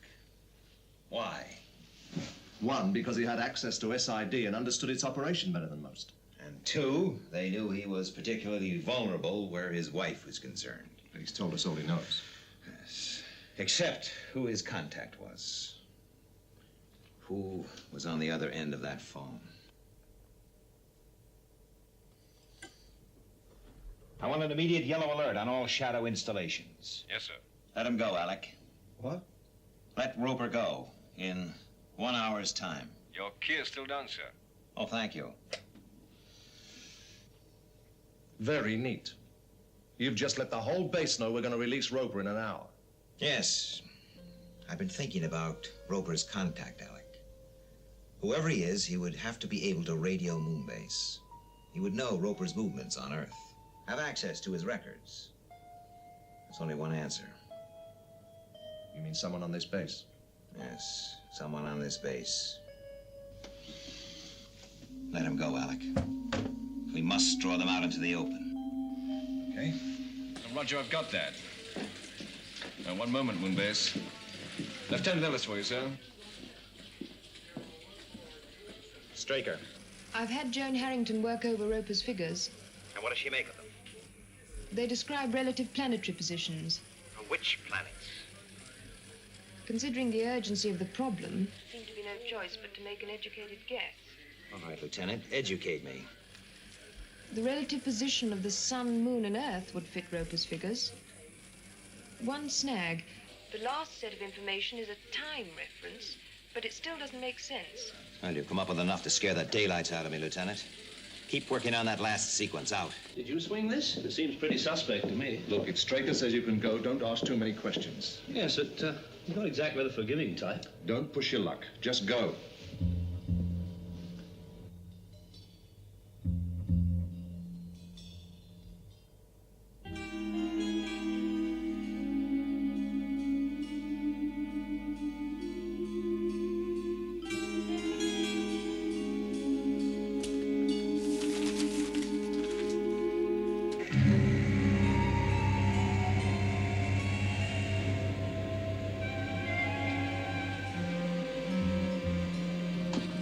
Sir, you wanted to know when Roper left? Do you mean he's gone already? Why, yes, sir. But my orders were that he was to be released in 1 hour's time. Yes, sir, but I understand Colonel Freeman. I see.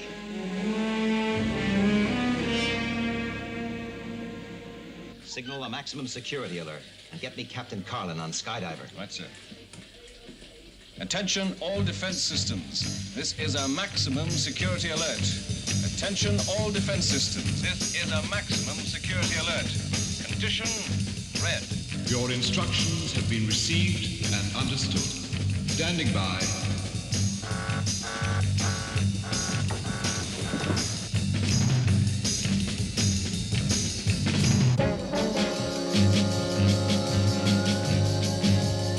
This is Straker.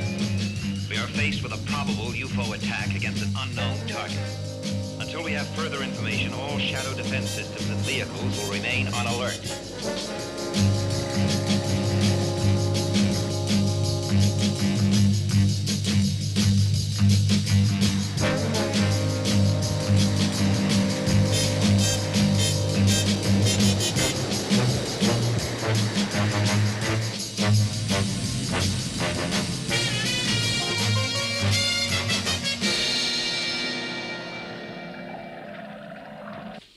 Maximum security alert operational, sir. Captain Carlin standing by. Right.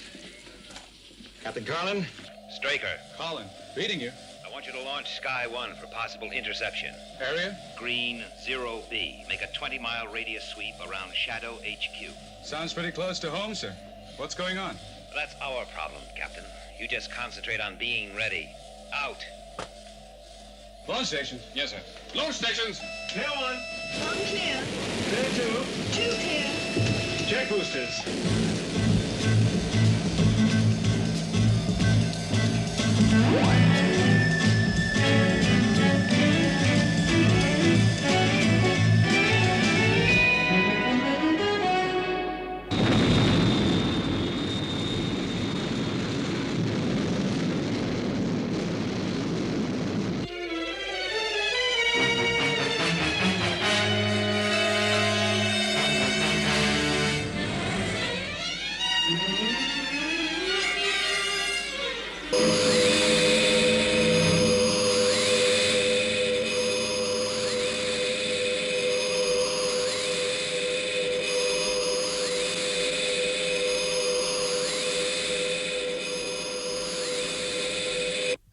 dislocated UFO in area 427 Blue. Get me Captain Carlin immediately. Yes, sir. Shadow Control to Sky 1.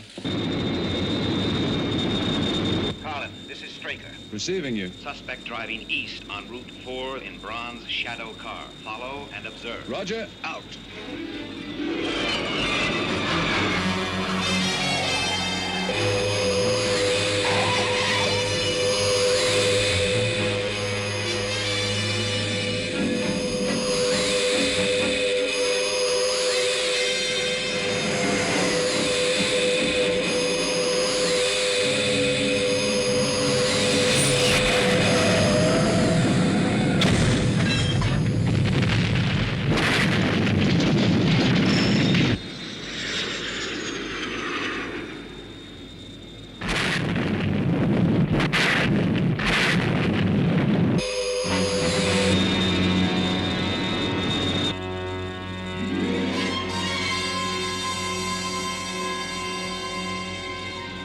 Sky 1 is Shadow Control.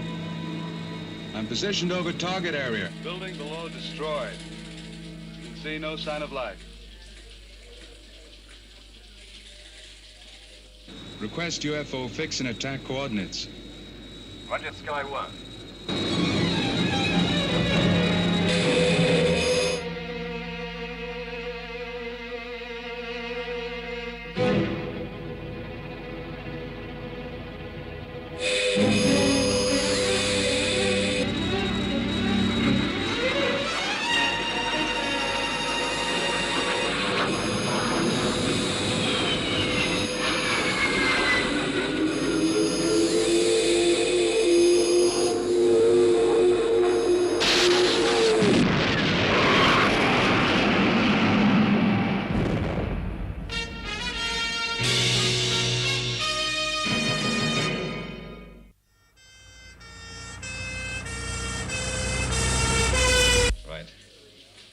Right.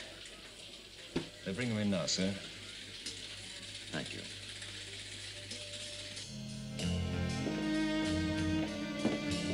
Hold it a moment.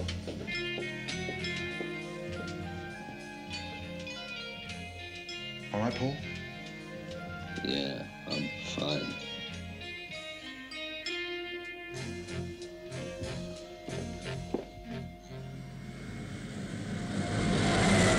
Maintain surveillance for Shadow Medic Dawson.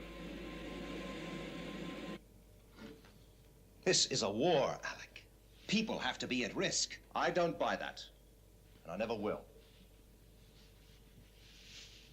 It's too complicated for people like me. And too simple for people like you. Now, how is Roper? Conscious. He'll be all right. So he gave us 2 wrong figures in the timing sequence. 2 wrong figures. Yes, must have been a memory lapse. Not surprising, considering the strain he was under. But we got our figures from the tape. That means the aliens have the same false information. Yes. We finally managed to sort it out about an hour ago. It would have taken them about 5 minutes. I realize that, but they obviously thought he did it on purpose. That mistake could have cost him his life. Wait a minute. It could cost him his wife. Carol. Now, you stay here. I'll send a couple of guards to Roper's house.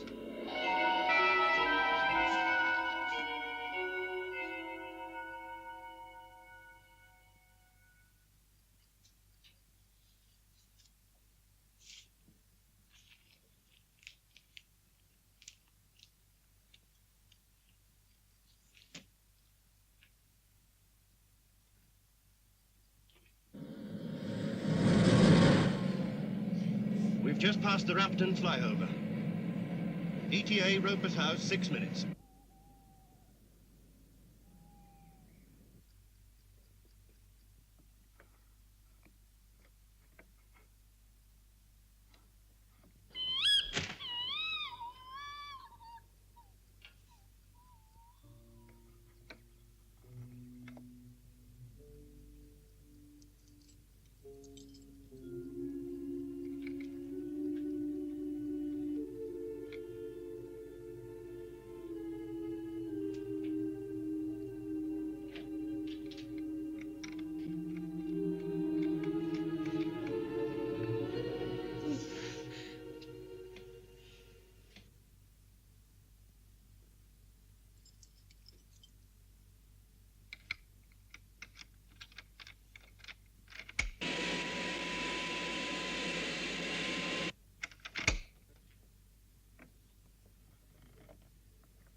Data and figures from flight plan passed to aliens by Roper have been analyzed. Input information incorrect. Result negative. What do you make of it, Joan? Nothing. Straker's not going to buy that. Rerun it. It won't alter the result, Lieutenant. Will if you permutate it differently. If you insist, Lieutenant.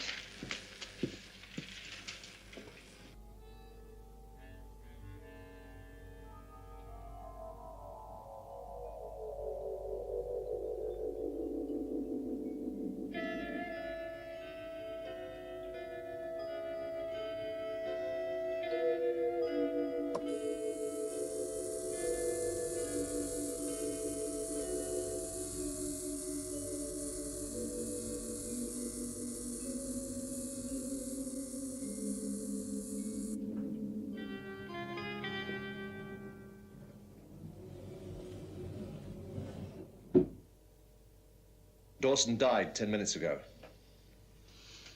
Yes. Shotgun makes quite a mess. The doctors found this.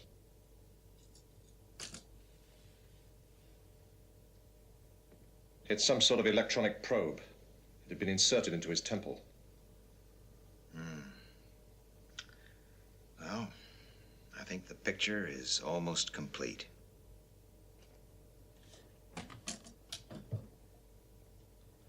Come over here, Alec.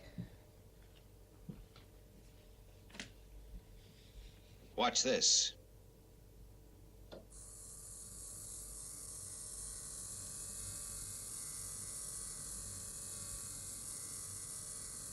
Here.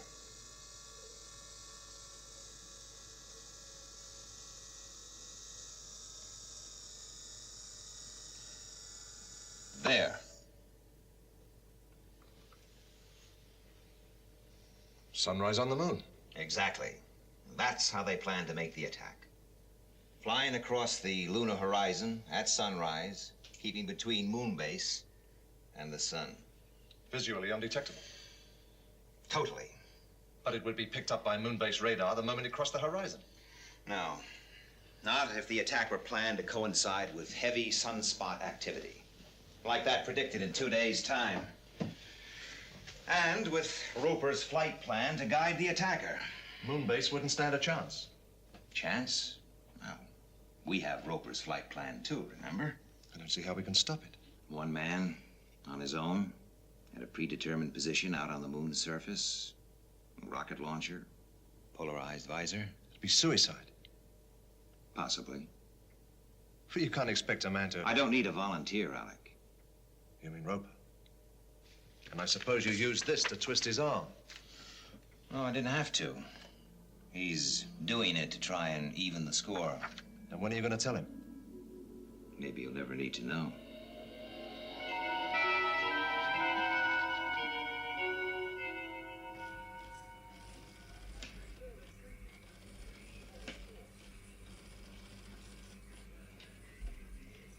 Right. 1 hour. Now, once you're outside, maintain radio silence. One favor. I couldn't tell Carol, my wife. If you could book an Earth call, either way. You know what I mean. I'll sort things out when you get back. All set? All set. Good. Begin stage 1. Oh, Roper. Good luck. Safety check 1. Safety check 1. Prepare for exit procedure.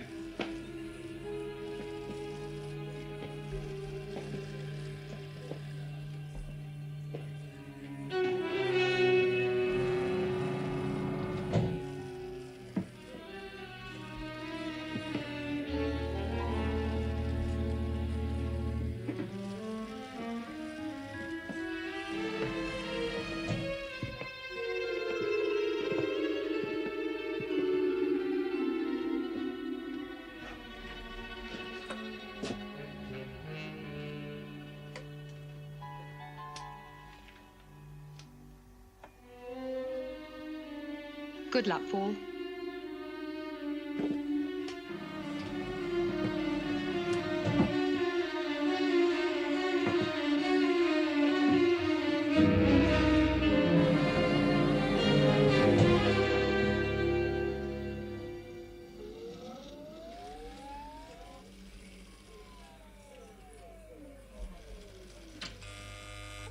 Depressurized. Open outer doors. Stand by for exit.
Is there any chance of the radar trackers operating?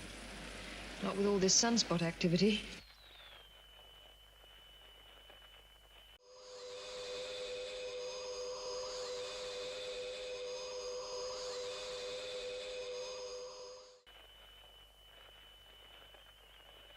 The time is now 07:5.49. Sunrise is in 10 minutes. This is moon-based time check at 07.6 precisely.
Roper's on his own.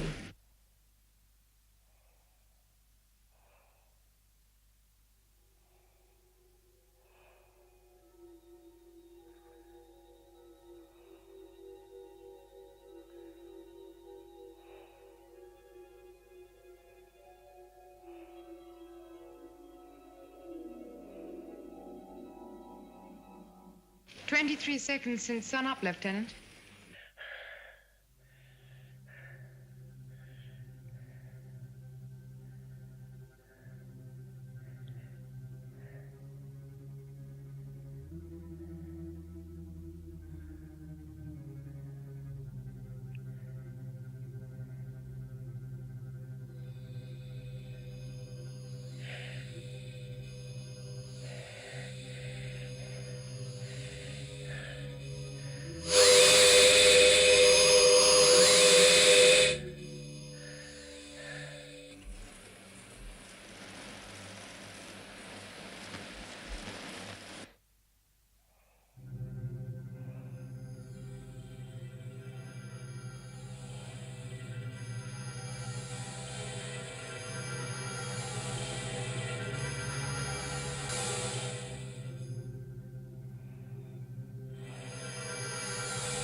UFO destroyed. He's done it. Get a moon hopper out there fast. Right, Lieutenant. Losing a little air. Damage only slight.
Paul, is everything all right?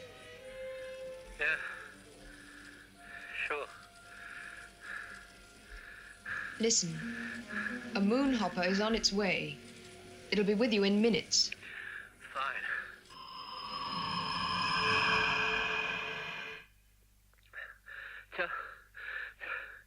Tell Straker. Tell him I hope this evens things up. Paul. Tell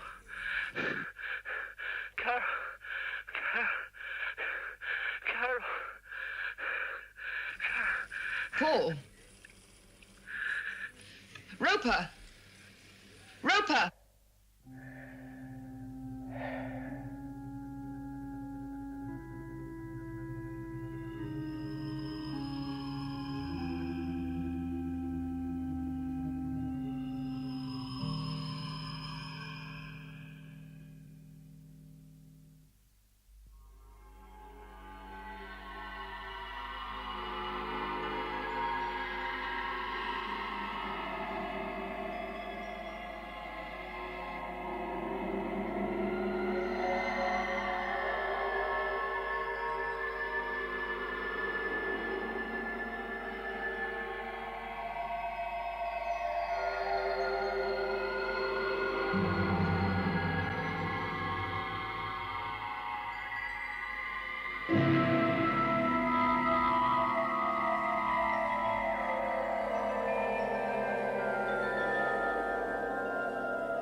Yes, Miss Heelan.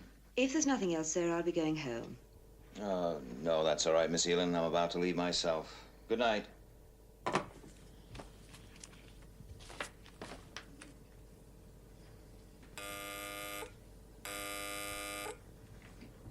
Straker. Possible sighting, Commander.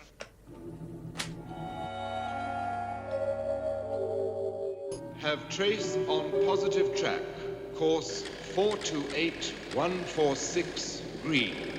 Speed 0 Sol 8. Range 32 million miles closing. Red alert. Red alert.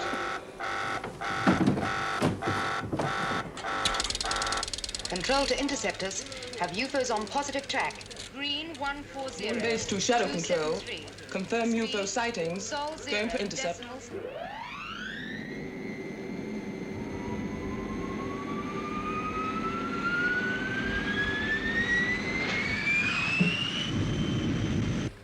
Maintaining speed and course.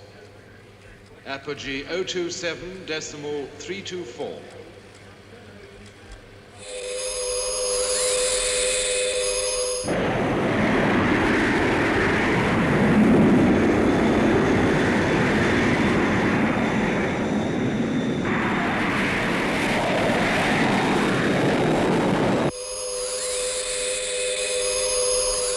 Range 20 million miles. Positive track green 140273. Yes, we have that. Roger. We confirm orbital reference. Speed correction. Sol 0.7. I have green on 1, 2, and 3. Roger. Speed Sol 0.78. Range 17 million miles.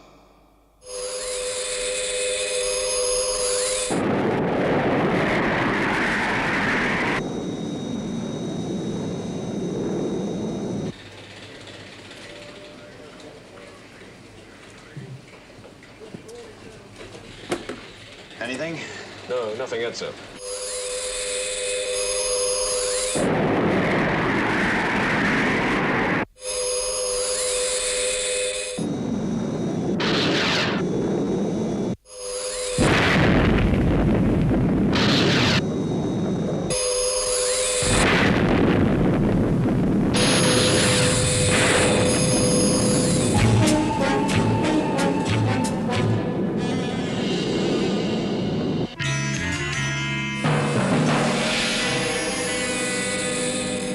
Missile 3 destruct negative.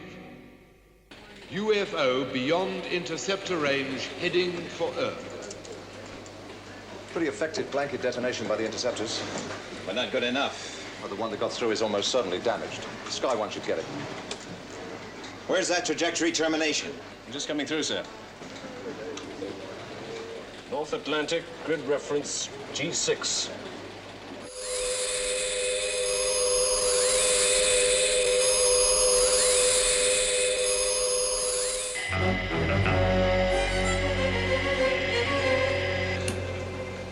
Commander Straker, there's an aircraft entering the target area.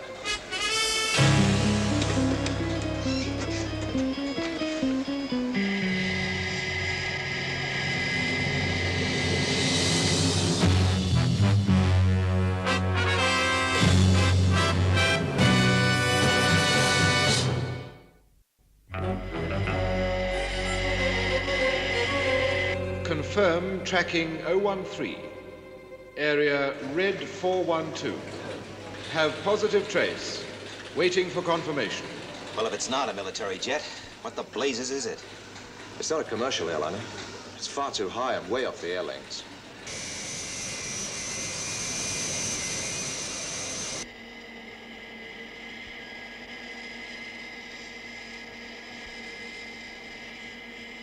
XV-104 to control. This is control. Leveled out at 250,000. Airspeed 2200. Pressure normal. Cabin temperature 72. We'll start the test schedule when we get to area G6. G6. Roger, XV-104. Is that VAC? Have you an aircraft overflying the Atlantic? Shall I call it off? Now, hold on. Sir, it's an experimental jet on a test flight. Commercial? Ventura Aircraft Corporation. They're on the line. I understand you have a jet over the North Atlantic. Grid reference, G6. G6. All right. Tell your pilot to alter course. Well, anywhere. Just get him out of that area. Look, I don't care how much money it costs. Get him out of there or you won't have an aircraft to test.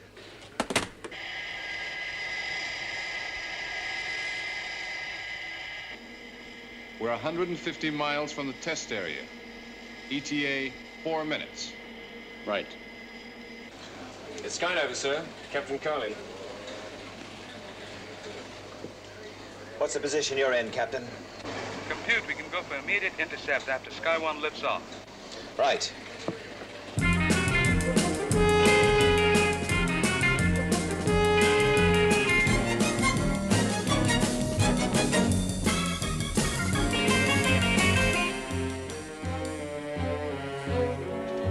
Right. Stand by for liftoff.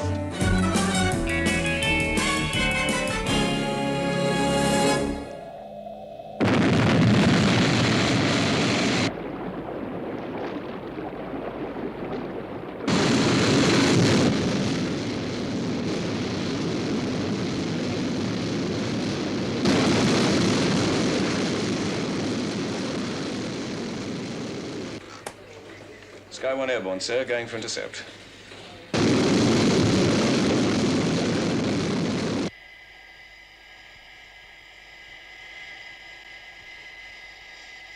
Course steady at 014. Airspeed 2185 knots. Jim. We're just about coming up to... What is it? We'll soon find out. We're closing. Fast.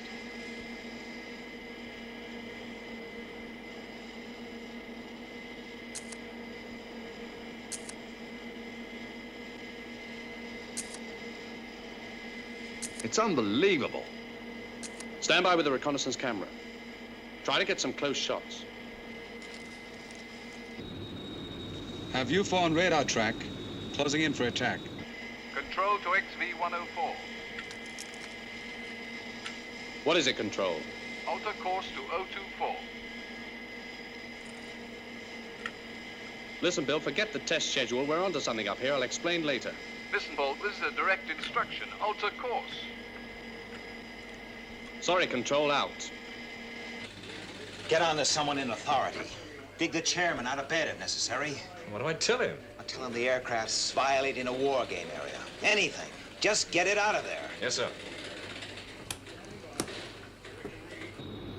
Range 125 miles, closing. You'll have to call it off. Sky One attacks. That aircraft takes its chances. Program set. Missile launch, 25 seconds. Paul, there's another aircraft. Just keep taking those shots. 5, 4, 3, 2, 1, 0.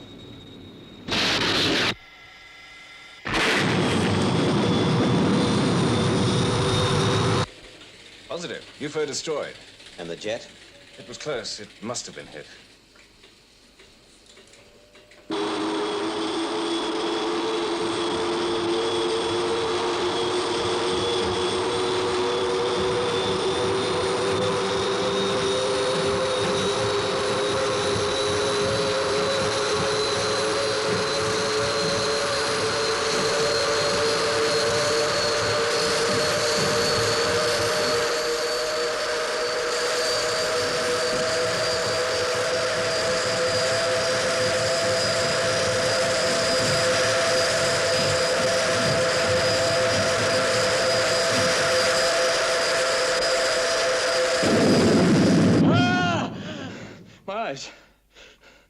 My eyes, what's happened to my eyes?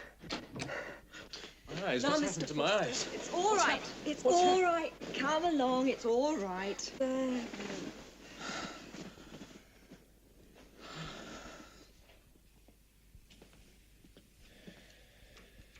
Right, thank you, nurse. Temporary blindness, Mr. Foster.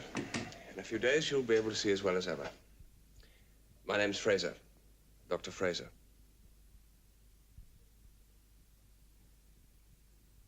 Where am I? Grenville Hospital. You ejected just in time. Hungry? I guess so. Good. I'll have some food sent in. What time is it? Nearly 2 a.m. How long have I been here? 6 days. I'll see about that food. What happened to Jim? He didn't make it. I'm sorry.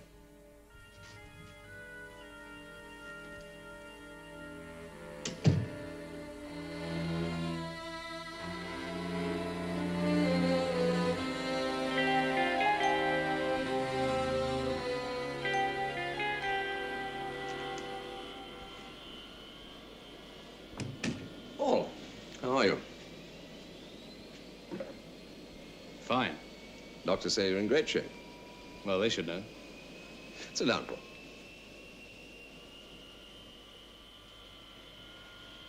Cigar? Oh, thanks. Paul, you're a pilot. A test pilot. One of the best. And you've been through a traumatic experience. Still, that's all in the past. Consider the future. Your future. My future? What I thought was that you should take a rest. On full pay, of course. Oh, of course. I suggest that we talk again in, say, a couple of months.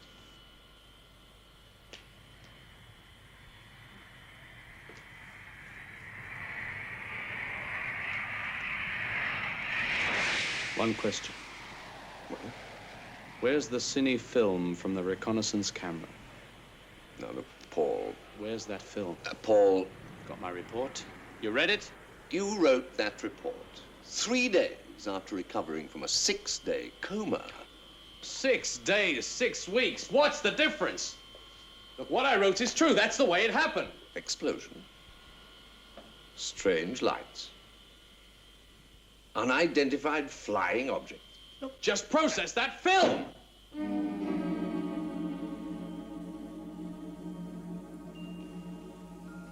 Both the plane and the film are with a military investigation unit. All right, I want a hearing. They will tear that story of yours to shreds. You will never fly again for me. Or for anybody else. Do you understand that?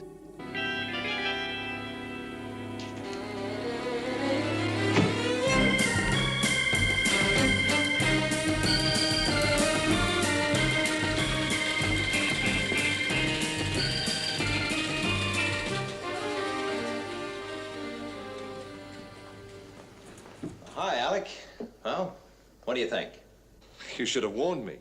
Well, I just considered that this was what any well-turned-out film executive would wear. Have to maintain our cover. I gotta start showing my face up top. Talking of cover, I've had General Henderson on the line. What does he want? Foster wants a hearing. Foster? A test pilot. And he's no pushover. He knows what he saw and he's sticking to it. Well, wasn't the co-pilot killed? Yeah. So whatever he says is not corroborated. Right.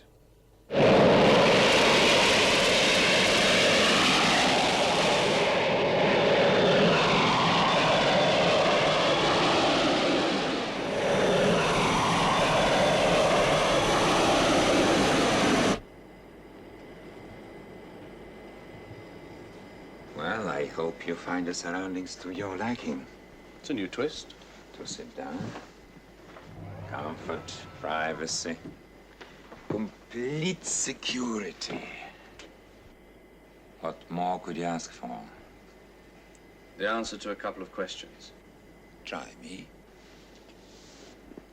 Where's the cine film from the XV-104? As I was about to say, fortunately, the camera in question wasn't damaged. Then did I or didn't I see an unidentified flying object? You're not sure. Don't play games. You know, I believe you saw something. Well, at least that's a start. Ah, coffee.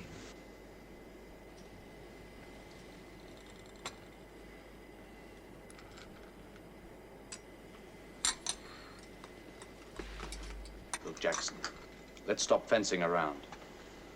Now, that film shows close-ups of an object, right? Now, I'm an experienced test pilot. That thing was extraterrestrial, I'm telling you. Run the film, Si. I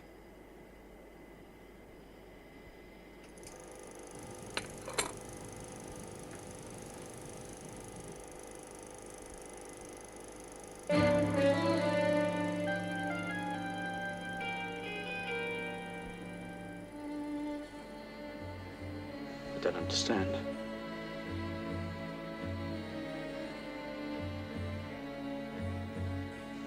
There's the other aircraft.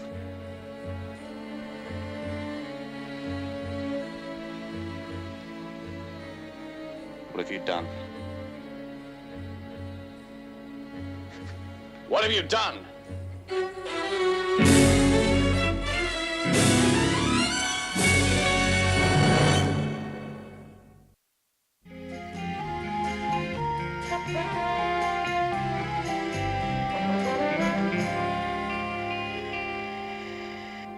What are you trying to pull? You've erased it, fixed it. Why? Why should I do that? I ought to knock that smile right back down.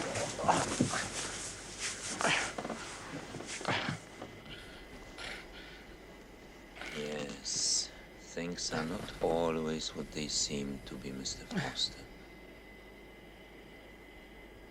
Okay.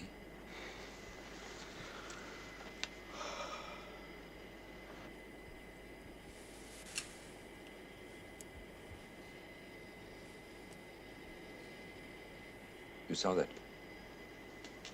More games. Did you see it stop? Stop? Look, I throw it up, and it falls back into my hand. But for a split second, just at the top of the trajectory, it stops. Did you see it? But it did stop. If you say so. No, Foster, it didn't. It's moving forward at 500 knots, like everything else in this plane. And yet again, this whole aircraft is moving with the rotation of the Earth. Confusing, but fact. Apparent facts can be confusing in an aircraft at night at 250,000 feet. Now, tell me all about it. What did you see from that cockpit? An extraterrestrial spacecraft. A light source? Yes. A trick of light? No. A reflection from the instrument panel? No. Refracted from the glass of your visor and the windscreen? No! There are 100 other explanations. Only one, and you know it. Well, I have a report to write. If you could give me a few facts. Your name, Paul Foster. Address, I have it. You've been a pilot for... 8 years. 8 years. And a test pilot for 2. Right. Now, I can see here you reported a sighting 3 years ago. Yes. And another 2.5 years before that. That's right. Then we shouldn't be meeting again for another couple of years.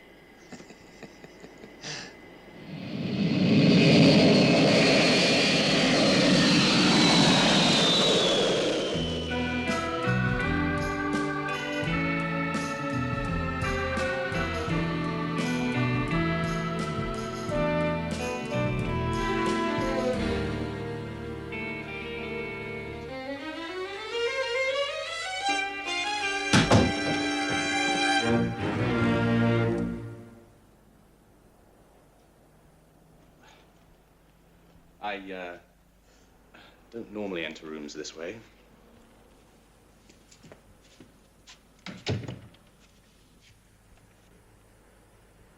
The janitor let me in.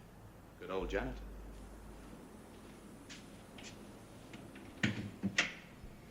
Drink? Why did you murder my brother?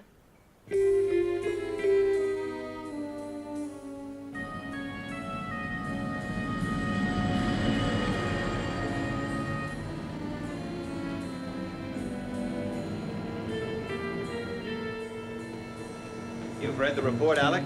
Couldn't put it down. Conclusions?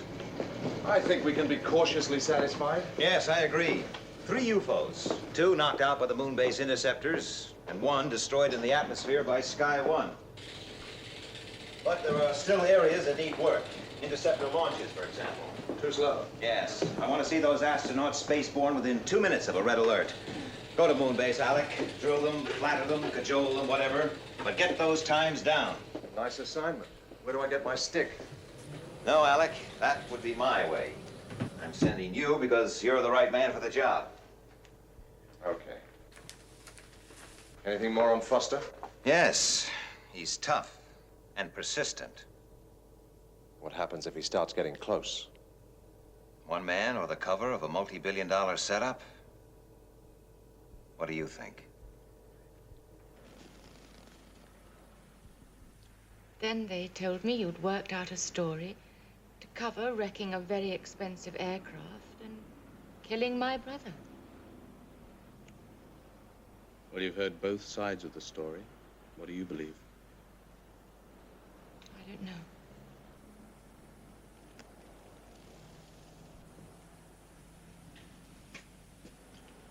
You know, as long ago as 1968, the authorities issued a report officially denying the existence of UFOs.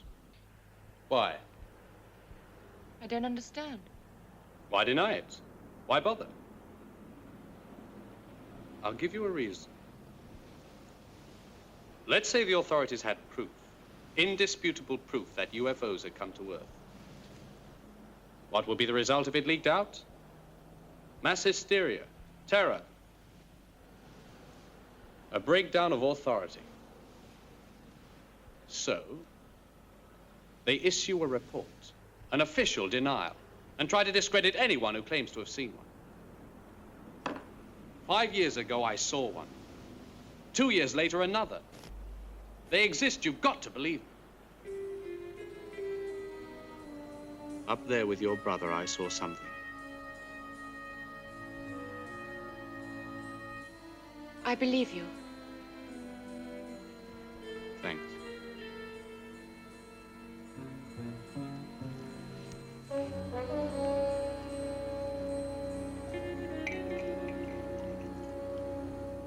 Your brother had a camera. Did they find it? I don't know. There are some personal effects, but I'm not allowed to have them yet. Something to do with security. Who told you that? A man called Koufax. Koufax? Do me a favor, meet me tomorrow. But what are you going to do? Follow my nose. Don't worry. Everybody else thinks I'm a nut. I've got nothing to lose. Where are you going? See you tomorrow.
Koufax. You've got a mind like a steel trap.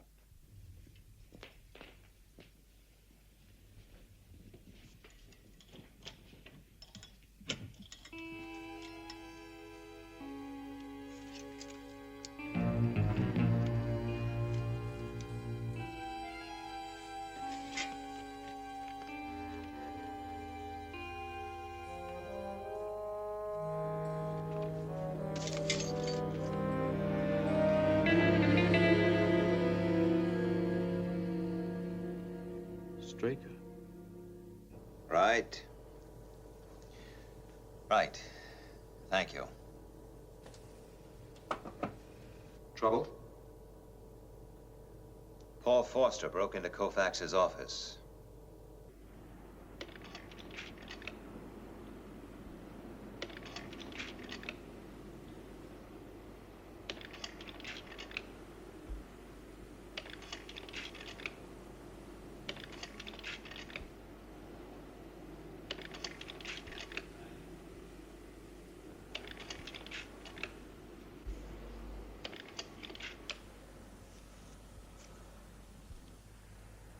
They don't miss a trick. There's nothing. No, but it proves that somebody was interested enough to doctor this film as well. Paul, might it be better to forget all this? No.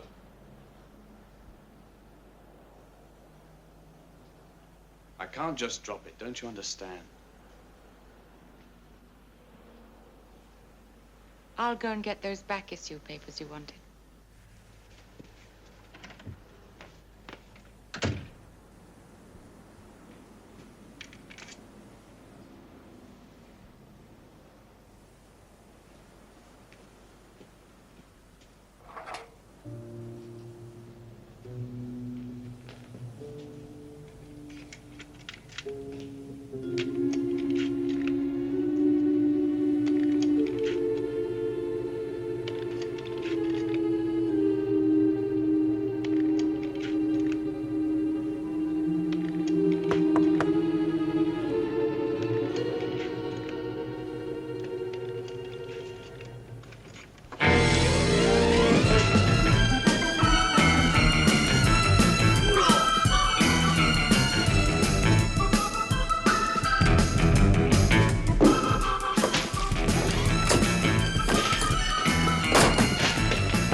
Yeah, I feel great.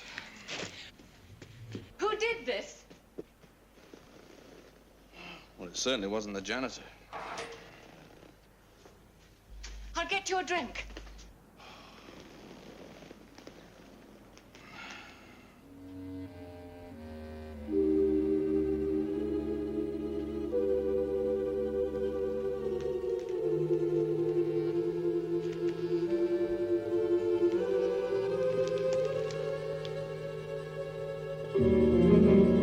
Of course. What is it, Paul? Straker. Ed Straker. Paul Forster. No, I don't think I want to speak to him now. Tell him to meet me in the studio. In an hour. Right. Find Alec Freeman for me, will you? Ask him to come here. Yes, sir.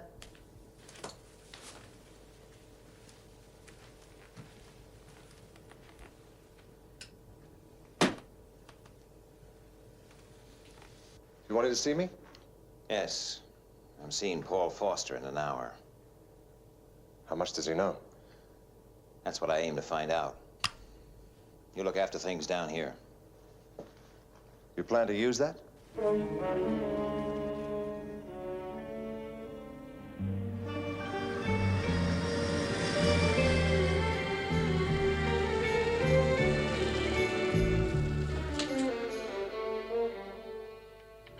Good afternoon.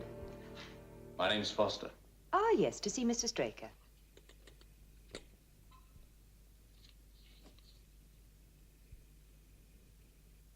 Mr. Straker told me to tell you to meet him at Rupert Square. Rupert Square?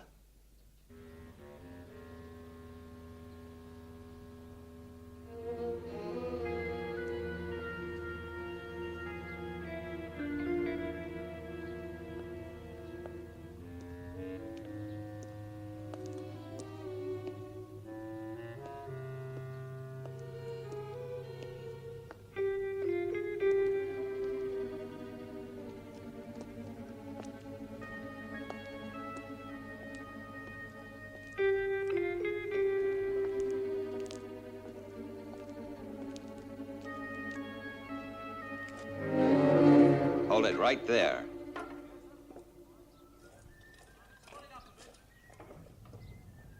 You must be Foster. I'm Straker. Ed Straker. Hey, Louis! Where are you? I'll be right with you, sir.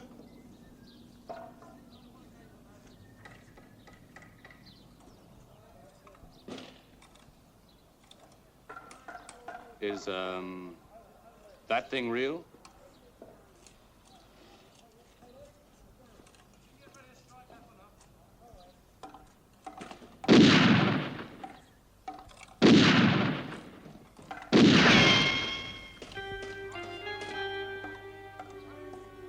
Excuse me.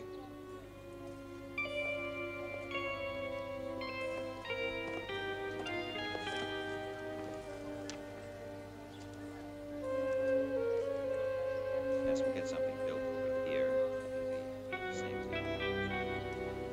I'd really like to see something interesting up along on the top there. Yeah, I think it's gonna be fine, Louis. You can go ahead. Right, thanks, Mr. Straker. We'll start building right away.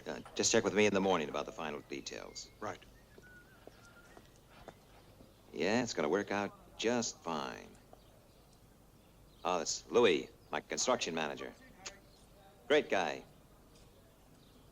Well, what's on your mind, Mr. Foster? Unidentified flying objects. Oh, good subject. You got a script? No. I really mean it. I saw one. Now, why don't you tell me all about it then?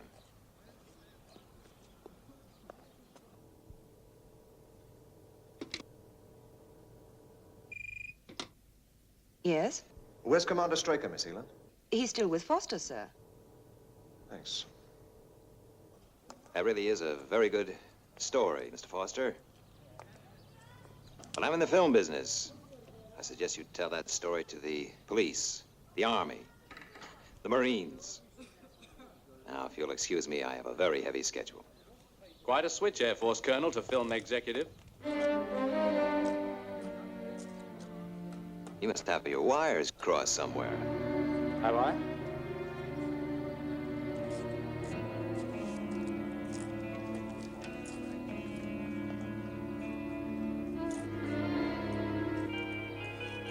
Mr. Foster, let's step into my office.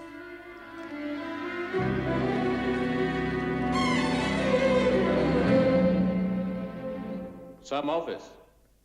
Oh, it's too big. Sparsely furnished. Very hard to eat. But we won't be disturbed. Oh, it's soundproof, too.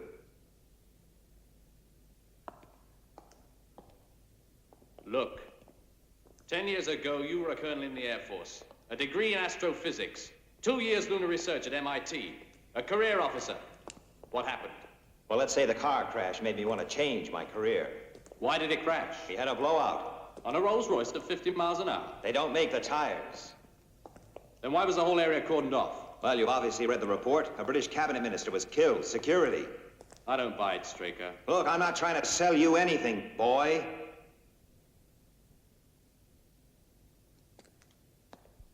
Look, sir, I've been through a lot these last few weeks. First there was Koufax. I found a letter to you in his safe. Oh, that was innocent enough, but someone got at him. And then Jackson from the military investigation team. What happened to the film, Straker? The film that showed the proof. The film that cost my co-pilot his life. And then those two bright boys who came to my apartment and bust the place up. I suppose they were sent to frighten me off. Where's your evidence, Foster? Just show me one thing. Just one. What you're saying is that Foster's right and everyone else is wrong. What I'm saying is that I'm right. Oh, you're wrong, Foster. You're so wrong. Look, I don't give up. I keep slinging the mud until some of it sticks. You have never laughed at this, Mr. Film Executive Straker.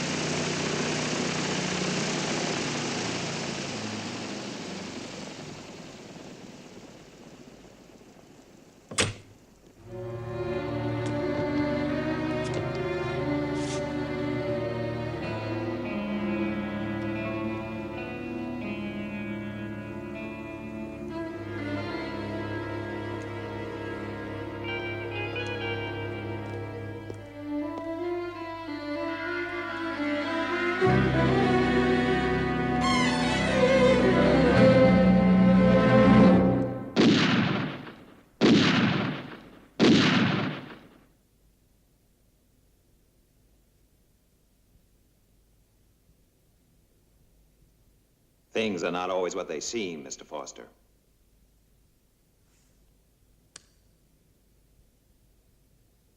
An acoustic gun. It's very clever. Place charges in the wall of a set, for example. Load the gun with blanks, and when you fire it, the sound detonates the charges. Very realistic. Well, you look surprised. I think we got a few more surprises for you. Let's go.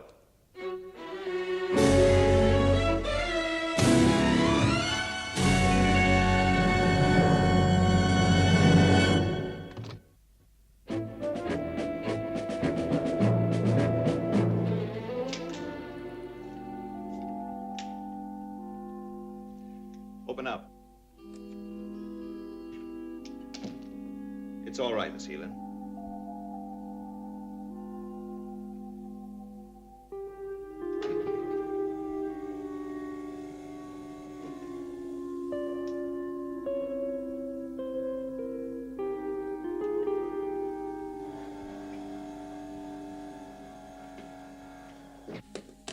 So, you're a test pilot.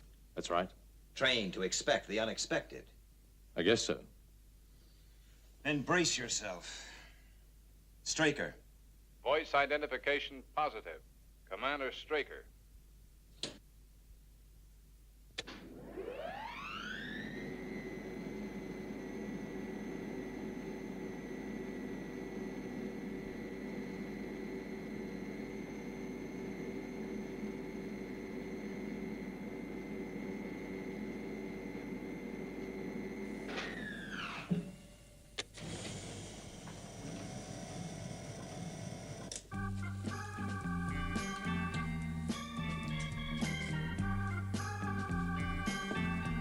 Where are we? The underground headquarters of SHADO. SHADO?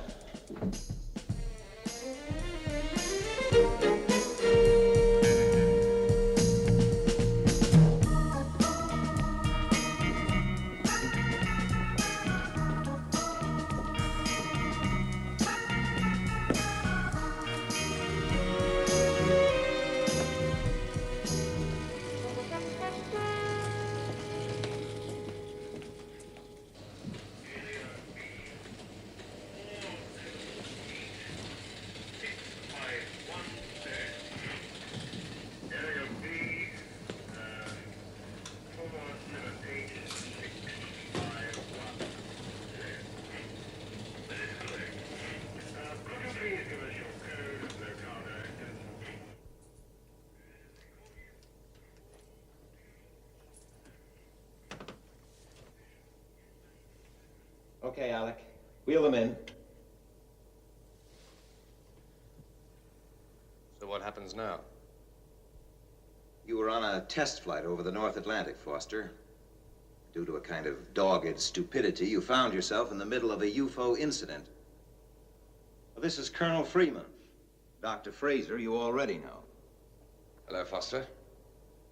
How are the eyes? We induced a temporary blindness, just to keep you on ice for a few days. Now, your boss, Koufax, knows nothing of all this, but he played along. He has his military contract to think of. Operatives Doug Jackson and Cy Chan. Jackson's a psychiatrist as well as a trained interrogator. His report told me quite a lot about you. Yes, determined, good logical thought pattern, a little headstrong. Louis Graham, electronics man. And he happens to be a pretty good construction manager as well. So you had the whole thing wrapped up from the start. Why this setup? Why SHADO? Why this secrecy? You summed it up pretty well yourself.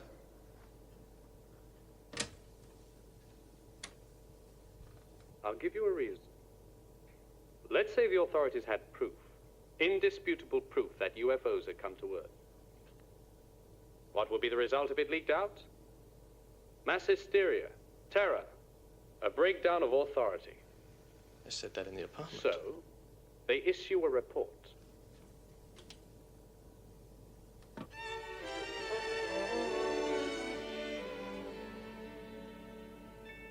Hello, Paul.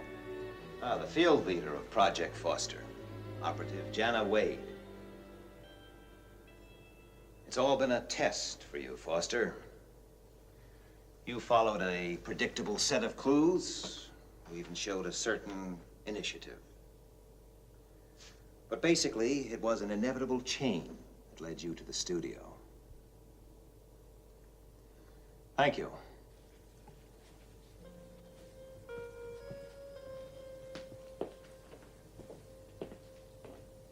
Now stay, Alec.